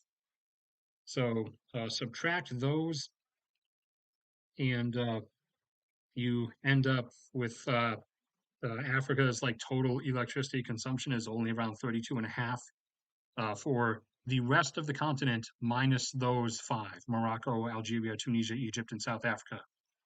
So even including Nigeria, the entire continent is only around like 32 and a half gigawatts of electricity usage. Indonesia is going up rapidly. They have gone from 23 gigawatts of average demand 10 years ago to now 38 today. Vietnam is just exploding with economic and industrial activity and manufacturing and electricity access and usage by the population itself as the people's incomes rise and they're able to buy and do more stuff. Vietnam's electricity demand level on average has gone from 13 up to just under 30 gigawatts over just the last 10 years. And Thailand uh, has basically peaked and they've plateaued out. 10 years ago, over a couple of years, they went from 19 up to 20 and a half gigawatts. And since then, they've plateaued and stayed a decently steady rate at 20 and a half. Meanwhile, their GDP, their economy, and everything has continued actually growing. So again, the energy use has to increase for like economic value to increase is not actually a direct correlation. There usually is a strong one, but it's not actually a direct correlation. Australia has increased slightly from 28.5 up to now 31 gigawatts of average demand. And Malaysia has increased over the last decade from 15.3 up to now about 21 gigawatts of demand on average. And let me make sure I'm going in the right direction. Okay, this is the correct direction. Nothing else. Peru, over the past decade, has increased from 4.7 up to 6.8 gigawatts of average demand. Meanwhile, the collective Central America, so minus Mexico, the collective Central America, Belize, Guatemala, El Salvador, Honduras, Nicaragua, Costa Rica, and Panama. The combined Central America there has gone from 5.26 up to 7.2 gigawatts of electricity use on average. And a decent portion, I think a quarter or maybe a fifth, is just Panama. And the Caribbean, so Bahamas, Cuba, Jamaica, Haiti, Dominican Republic, and all the island nations except Trinidad and Tobago. So the whole Caribbean here, except for Trinidad and Tobago, the otherwise whole Caribbean electricity demand has increased a tiny bit over the last 10 years from 8.7 up to an average of 9.1 gigawatts of demand. Although it probably would have come out higher, like closer to, I don't know, 11, maybe 12, if it were not for the fact that Cuba and Haiti have both imploded over the last few years. And then we swing back over here. Kazakhstan, over the last decade, has gone from just over 10 to now averaging 13 gigawatts of power demand at any given time. Poland has gone from 18.5 up to 20.5, and they're probably going to plateau out around like 22, I would expect. Europe as a whole, excluding Turkey, so the rest of Europe as a whole, and also excluding Russia, has gone from 435 gigawatts of average demand 10 years ago down to 408 on average last year.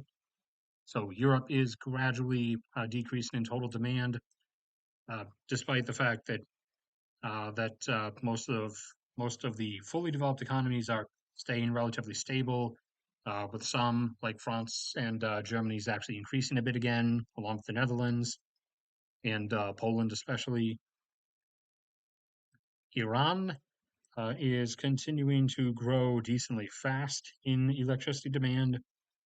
10 years ago, their demand was about 28.5 gigawatts on their grid at any given moment. Now it is up to just under 40. Saudi Arabia is also flying up there from 32 10 years ago up to now 46 gigawatts on their grid at any given moment. The UAE has gone from 12 10 years ago up to 17 and a half. And they should have plateaued by now if they were normal, but they're not normal because they just keep building more stuff that serves no purpose and just uses a bunch of energy for the sake of being flashy. Qatar, on the other hand, is basically done building everything they want. And over the last 10 years, their electricity usage has gone from averaging 4 gigawatts at any time to 5.7, at which they have leveled off right at 5.7 for the last few years now. Wait, is this the right direction? Yes, it is.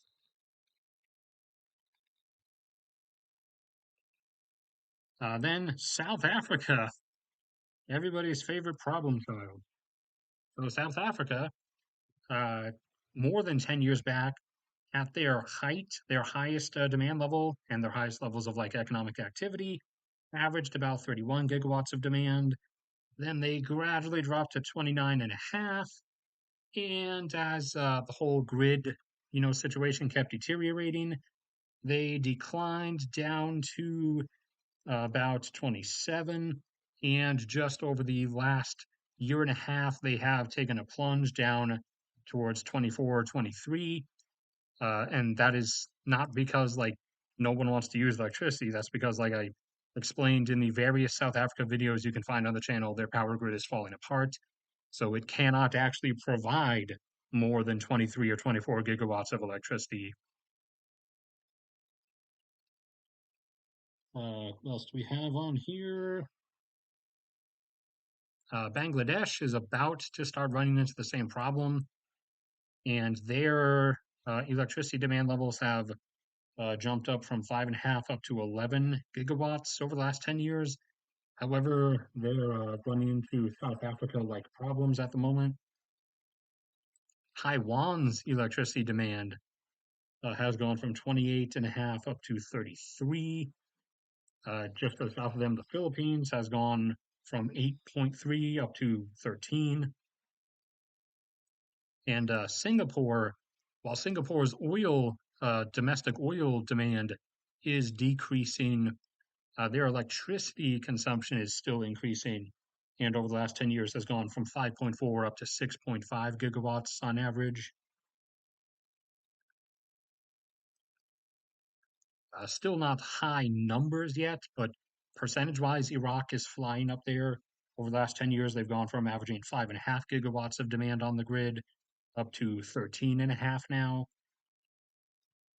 The Netherlands, one of the countries in Europe that's actually still increasing in electricity demand, has gone from 11.7 up to about 14 gigawatts, although it does look like they're starting to plateau off here. And that is almost the end of this one. And then we go into the actual breakdown of power generation by some countries and some regions. Zoom out. Who else is out here? Who are we looking at?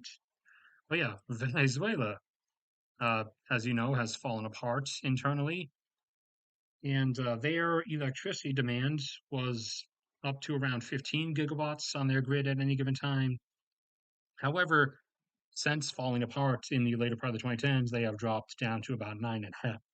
Down to about 9.5. Their neighbor Colombia, despite having twice the population of Peru, is only around the same, or sorry, despite having 70% more population than Peru, only consumes about the same amount of electricity as Peru for the moment. Over the last decade, they've gone from 7.7 up to an average of 10.2 gigawatts.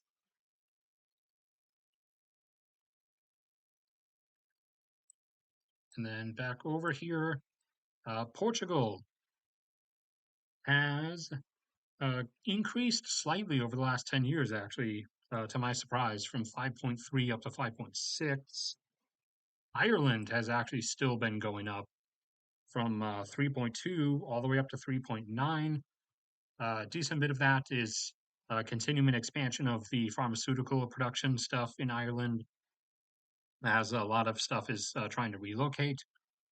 For example, my inhalers, I only have to get a new one like once every year, year and a half, but my inhalers are made in Ireland.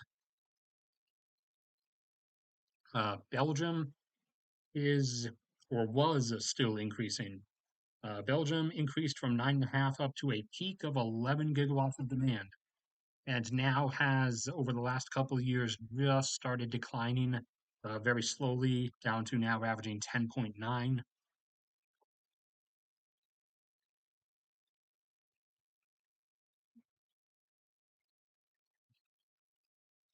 Meanwhile, Pakistan was growing, just like with everything else. They went from 11.4 up to 16.6.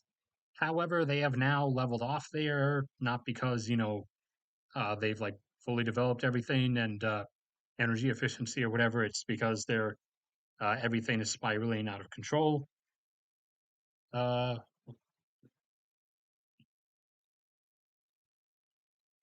what else do we have in here that's still left? Oh yeah, for New Zealand, always left out. New Zealand has actually remained perfectly flat, or almost perfectly flat, sorry, at just about 5. Over the last 10 years, they have increased in demand from 5 up to 5.1 gigawatts. And for collectively, uh, collectively, the remaining Asian countries that did not have their own separately listed data, so Nepal, Bhutan, Brunei, Cambodia, Laos, Myanmar, and Papua New Guinea, plus all of the Pacific Islands. So all of those countries and all the Pacific Islands, their collective demand 10 years ago amounted to a grand total of 9 gigawatts, and it has roughly doubled over the last 10 years and now is at 17.7 between all of them.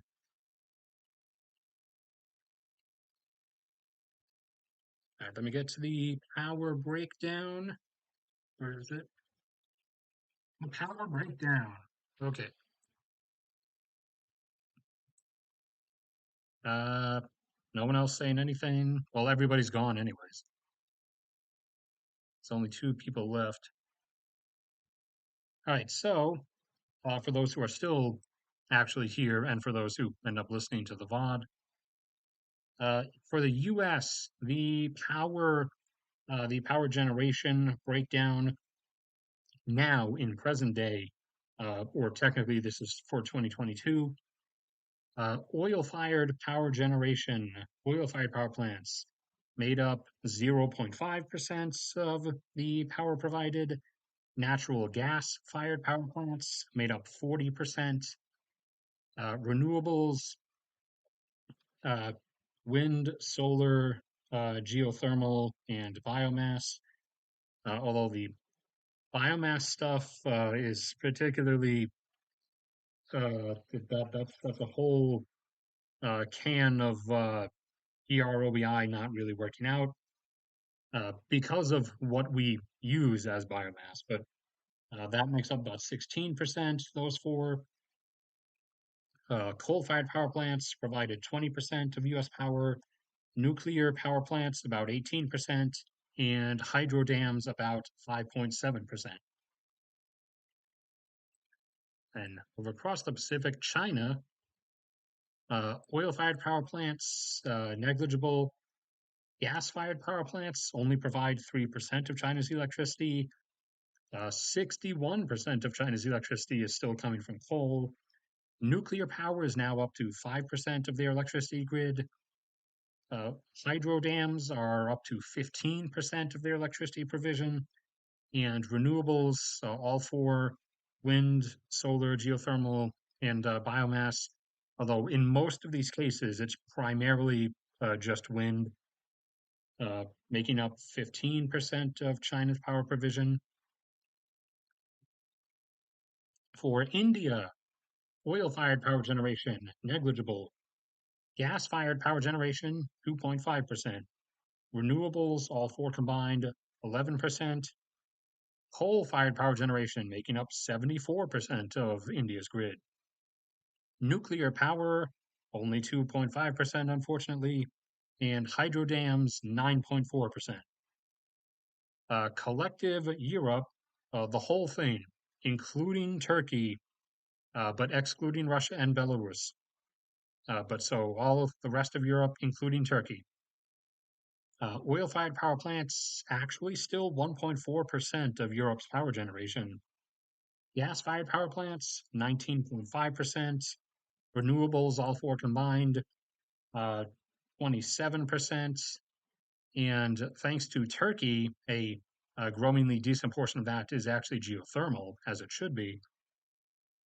Coal-fired power generation, 15% of Europe.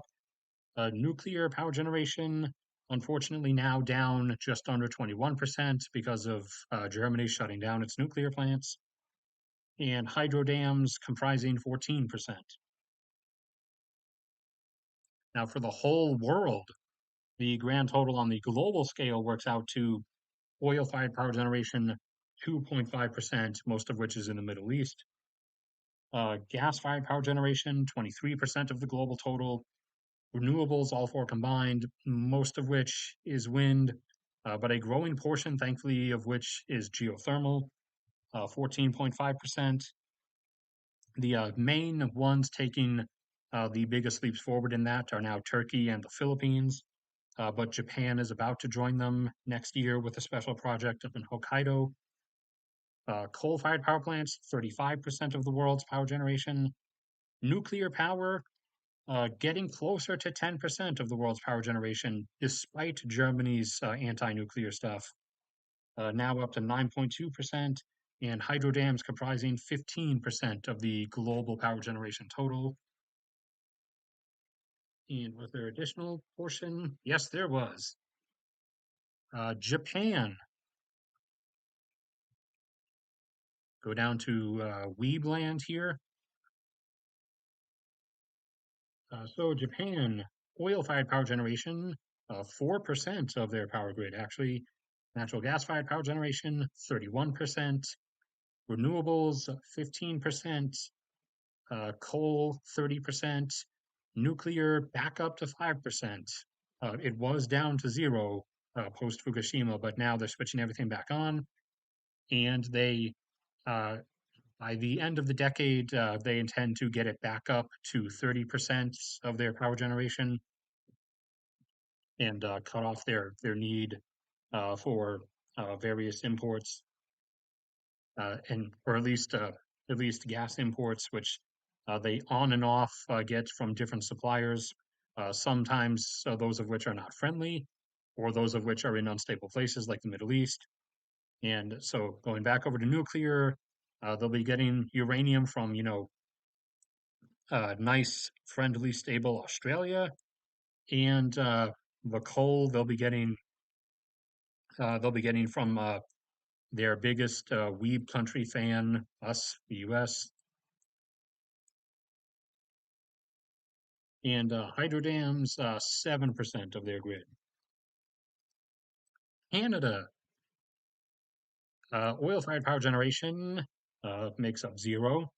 Natural gas-fired power generation makes up 12% of their electricity.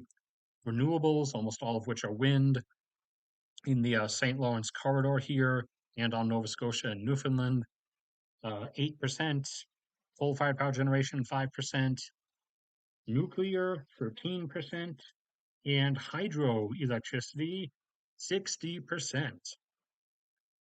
And then Mexico, oil-fired power generation actually still 10%. You guys need to get off of that. Gas-fired power generation, 56%. Renewables, 13.5. Coal, 6.5. Nuclear, 3%. And hydro dams, 10.5%. And then you have Brazil, with oil-fired power generation comprising 1.5%, gas-fired 6%, renewables, predominantly wind, 24%, coal, 2.4%, nuclear, 2.2%, and hydro, 63%. And hold on, is that? Oh, okay. Sorry, I didn't recognize my notes for a second. Saudi Arabia, uh, 32.5% of their power generation is still from oil-fired power plants, although they are dropping it very quickly. For example, the previous year, 2021, it was still 39% of their power generation, and they've basically been dropping it by around 7% each year. And gas-fired power generation is now 67%, and all the other forms are negligible.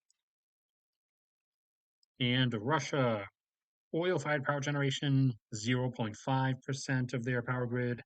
Gas-fired power generation, 46%. Renewables, 0.5. Coal, 16.5%. Nuclear, 19%. And hydro, 17%. And that it for that one.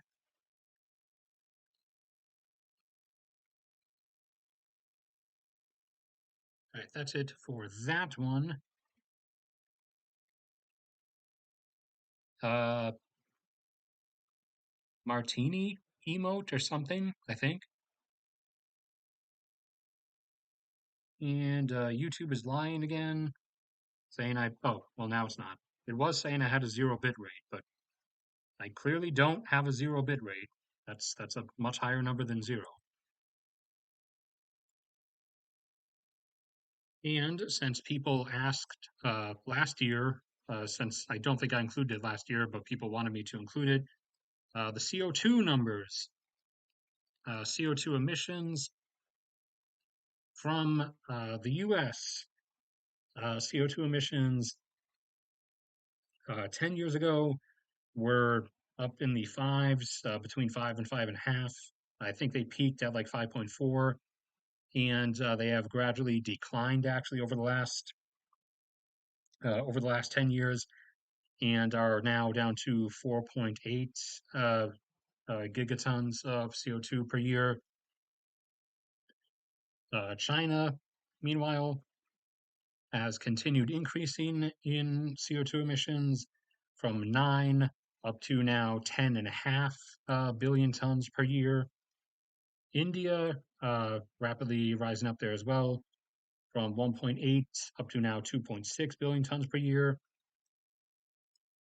Indonesia, increasing from 470 million with an M tons up to now 690 million tons.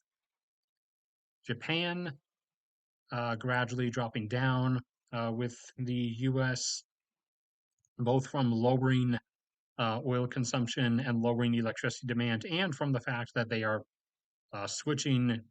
quickly switching a lot of their electricity generation back over to nuclear power plants. Japan has dropped from 1.3 billion tons per year down to 1.06. South Korea has remained relatively the same. They are lower by a bit. Uh, 10 years ago, they were at 613 million tons per year of CO2 emissions. Now they're down to 592.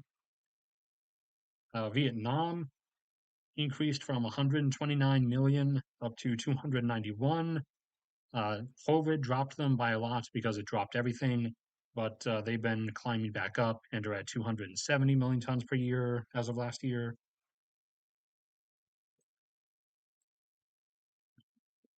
Saudi Arabia, 10 years ago, was at 517 million tons and now is at 612. Canada, 10 years ago, was at 545, and they peaked just a bit above it at like 560, since which they have been gradually declining down to 520 million tons.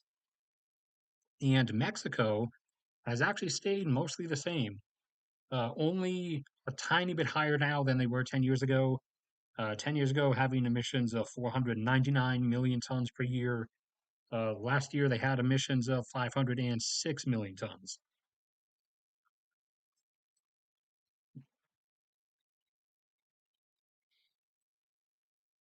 And then Argentina has only increased a tiny bit over the last decade from 182 to 190. Brazil has actually stayed pretty stable, remaining roughly the same. 10 years ago, they were at 458 million tons. Last year, they were lower than that at 443. Europe as a whole, uh, excluding Turkey, has dropped from 4.22 billion tons per year down to 3.36 billion tons per year. Turkey, meanwhile, has gone from 314 up to 410 million tons per year. Russia has stayed basically the same rate, flat at 1.6 billion tons per year for the decade. And then individually, some of the individuals within Europe, France has gradually decreased from 336 million tons down to 270, and Deutschland was decreasing from 773. They got all the way down to 600. However, they have, over the last few years, suddenly started rising in emissions again. and are back up as of last year to 635. It's almost like their idiocy of shutting down their nuclear plants is now causing them to have to rely on a bunch of coal-fired power plants. It's almost like their goals are conflicting with each other. Australia has gradually declined over the last decade from 400 million tons to 376 million tons emitted last year. And the one other we have the data from Thailand, 267 million tons emitted 10 years back per year. And they have only gradually increased since then to 275 million tons emitted last year.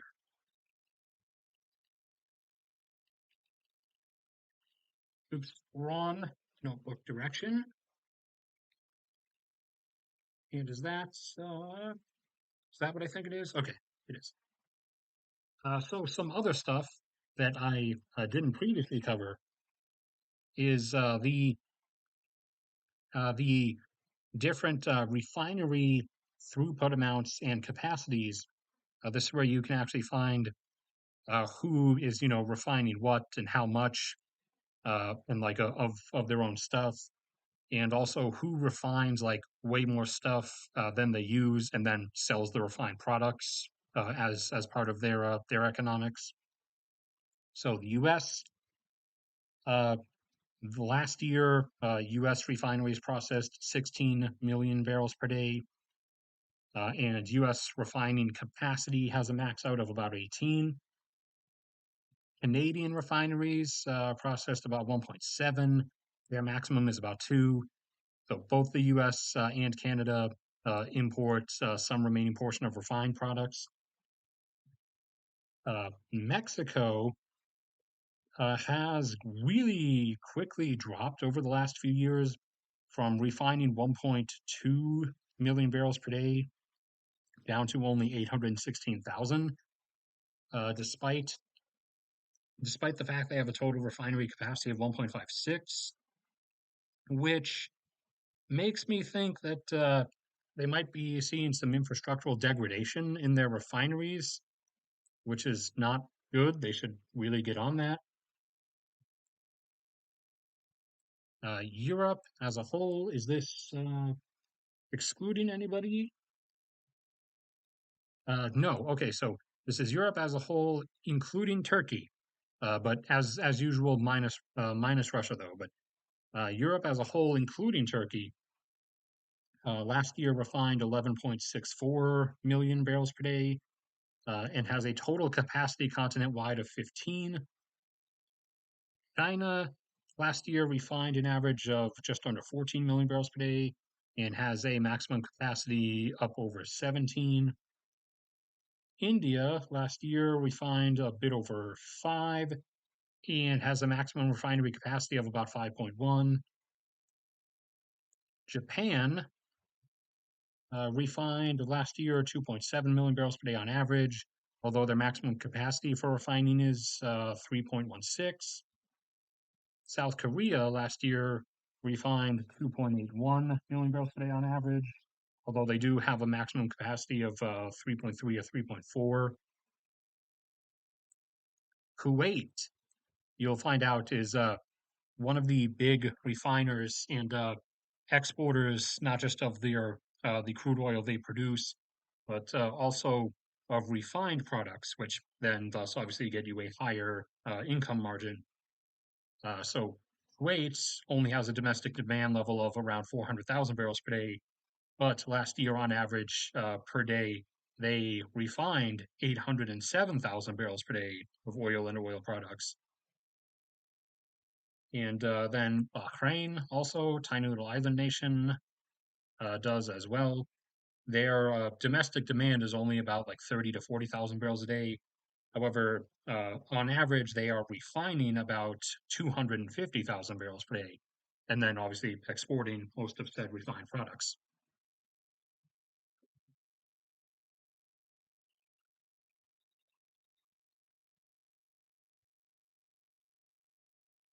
Oh, here we go. Here's another Deterioration of Nigeria tidbit. So Nigeria has a refinery capacity supposedly of almost 500,000 barrels a day. However, over the last few years, the amount of refining their refineries are doing has dropped all the way down to only 6,000 barrels per day. So their refineries are so run down now that that's all they have, and they are, despite being a oil producer of a still sizable margin for the moment, they are having to entirely import all of their fuel, their refined fuel at least. Algeria only has a demand level of around 440,000 barrels per day. However, they on average are refining about 600,000 barrels per day. Sweden is another unknown refiner, at least in common knowledge. They consume about 300,000 barrels per day. However, they're usually refining closer towards like 400,000. Last year, they were only averaging 369, though. Iran is actually a big exporter of refined petroleum products. Their own consumption only being around, like I said, 1.9 oil and oil products in total.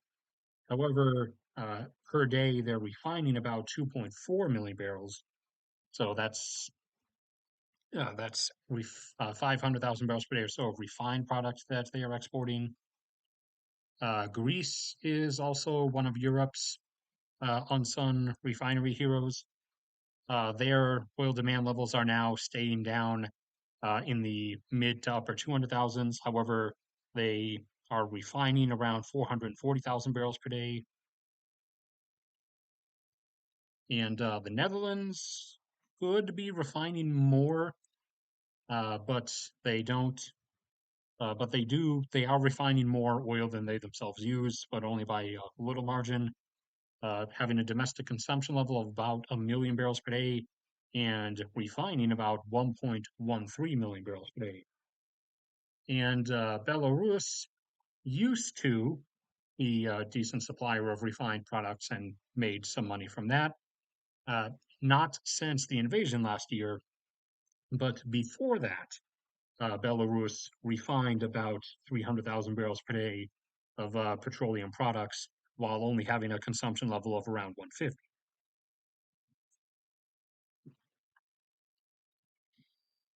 By the way, uh,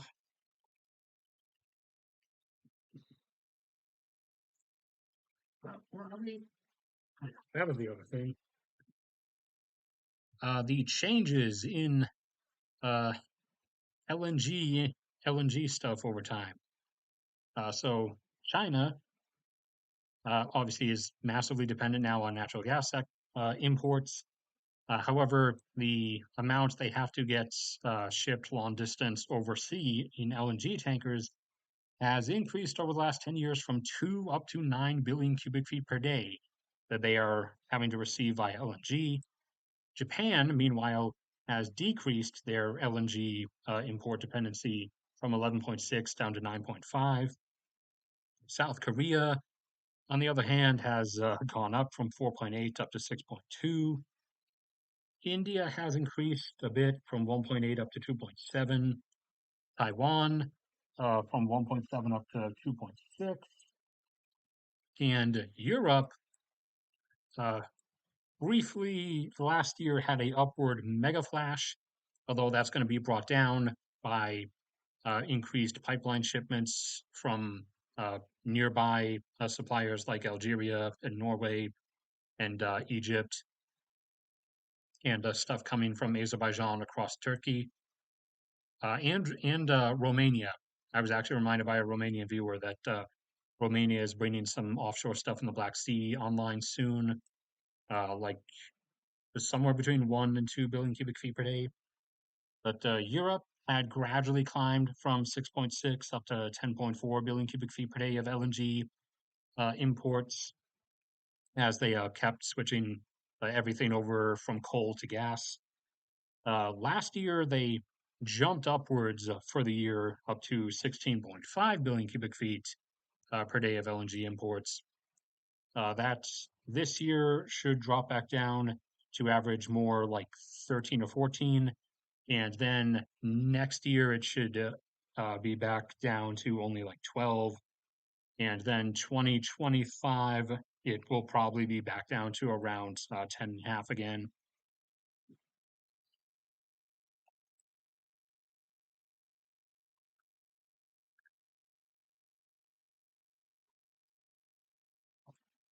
Let me drink some more water. This is about it, anyways.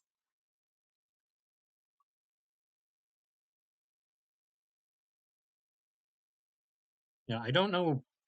Uh,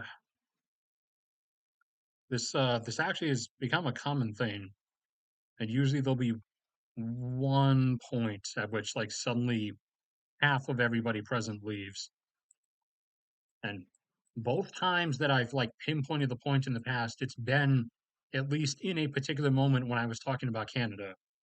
So I'm sure it is just like a stupid coincidence that I'm noticing, but I mean if it actually is an issue for you guys hearing about Canada for some reason, I can always just exclude Canada from the list.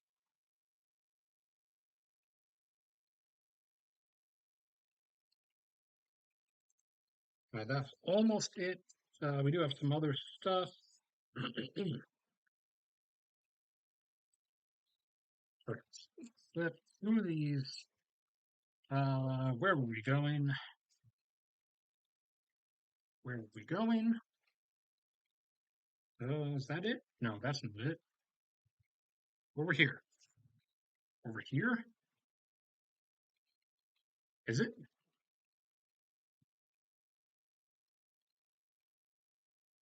Uh, yes, there we go. Okay, so my personal favorite parts, the one I support the most, nuclear power. The U.S. has consistently averaged 100 gigawatts of nuclear power generation, although last year we were dropping down to the 90s quite a bit because it is a lifetime maintenance cycle for a number of plants across the country. Canada has been getting a case of the European stupidity and has gradually been shutting down their reactors. So they've gone from 12.7 gigawatts of nuclear capacity down to 9.9. Mexico has maintained a steady 1.2. Brazil has maintained a steady 1.5 gigawatts. France has unfortunately been gradually decreasing its nuclear generation capacity like the rest of Europe. Of course, like its neighbor Germany, not all of Europe is stupid. Eastern Europe is staying pretty smart. Most of them want to keep their nuclear reactors.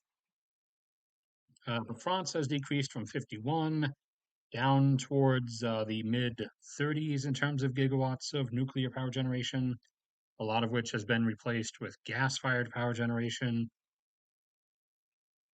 Deutschland, Germany had at one point 12 gigawatts and has now 0 gigawatts because they've shut everything down. The UK is also gradually shutting stuff down. However, not because they're intending to get rid of nuclear power. It is because they're shutting down a plant that is past its age capacity, and it is being replaced by a new plant that will be finished getting built in a few years. I forget where. I think it's in Wales, actually, but I'm not positive. That will then jump their nuclear capacity back up. The UK used to have 8.5 gigawatts of nuclear power generation. Now they're down to 6.8. But that new plant will probably jump them back up to like 8 or 9. Japan used to have 40 gigawatts of operating nuclear power.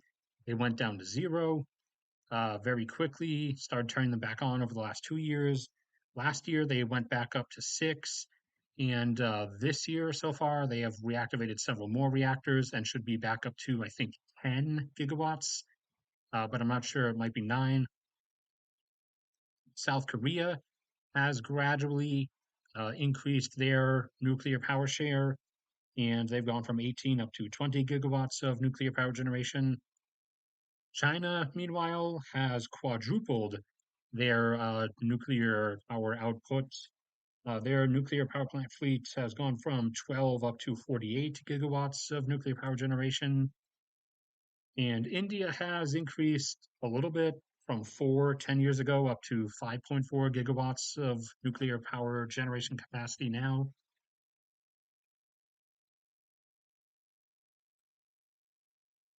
Russia has gone gradually up from 21.4, opening a few new plants, coming up to 25.6 gigawatts of nuclear power generation. South Africa has one nuclear plant, maintaining a steady 1 gigawatt of power output.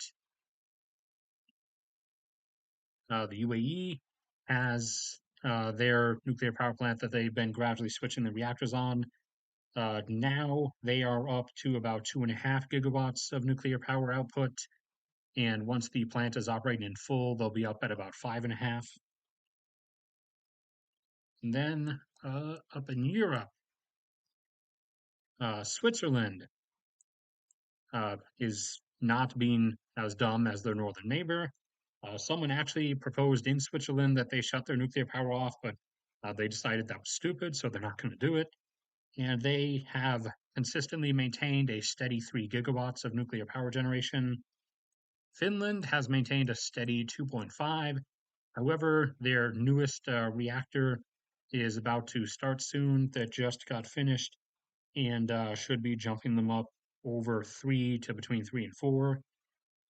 Sweden is on the European dumb list and is gradually shutting their reactors down, and has gone from close to 8 now down to just under 6 gigawatts of nuclear power generation. Slovakia, right here, has, where are you guys? There you are. Maintained a consistent 1.8 gigawatts of nuclear power output. Romania has maintained a consistent 1.2. Bulgaria has maintained a consistent 1.8.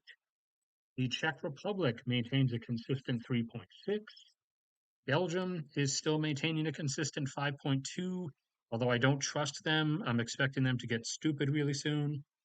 And uh, my the country of my favorite language in the world, Magyarország, Hungary, maintains a consistent 1.8 as well. And then we go, oh wait, forgot Spain. Spain, I actually did not know Spain had a decent amount of nuclear power compared to their total grid load. They are decreasing it by a tiny bit, though, from 7 down to 6.75 gigawatts of power generation from nuclear. Then Pakistan uh, does maintain 2.5 gigawatts of nuclear power generation down in Karachi, I think. They're probably going to have to shut that off soon because everything is spiraling for them. Taiwan used to maintain 4.8 gigawatts of nuclear power generation. Now they're down to 2.7. And who else is left on the list here? Argentina has one reactor, one power plant maintaining a consistent 1 gigawatt of nuclear power output. And the global total worldwide went from 298 up to 323 gigawatts in total at a peak.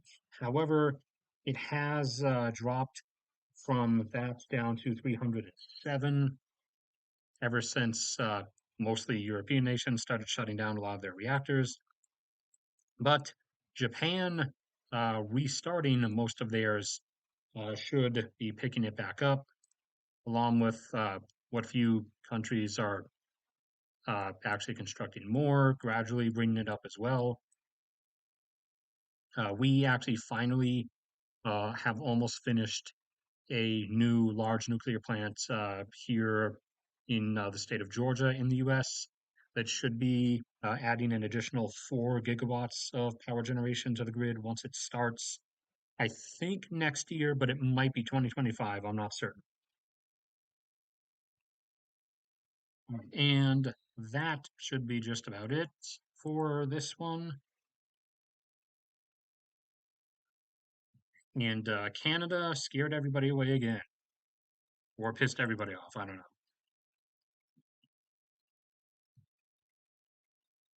But that's going to be it for this one then, unless anybody says or asks anything. So I'll wait a few seconds to account for the usual delay.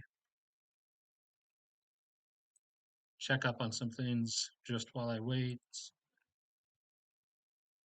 And everything looks like it's the same as it was earlier. Yeah, everything's mostly the same. I don't see any changes.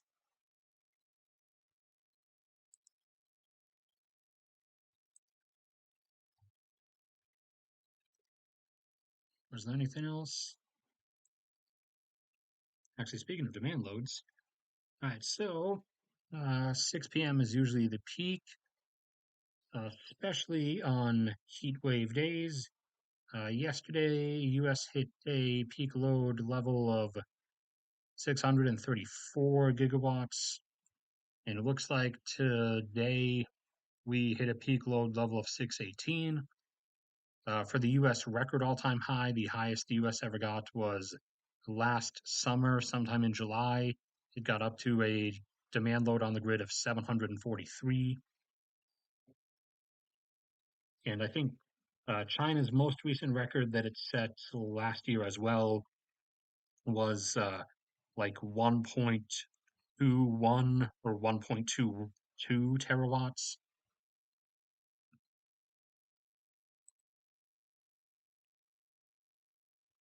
All right. So thanks, everybody, all 4 of you who showed up this time. That was really, really counterintuitive because this is supposed to be one of like the big ones.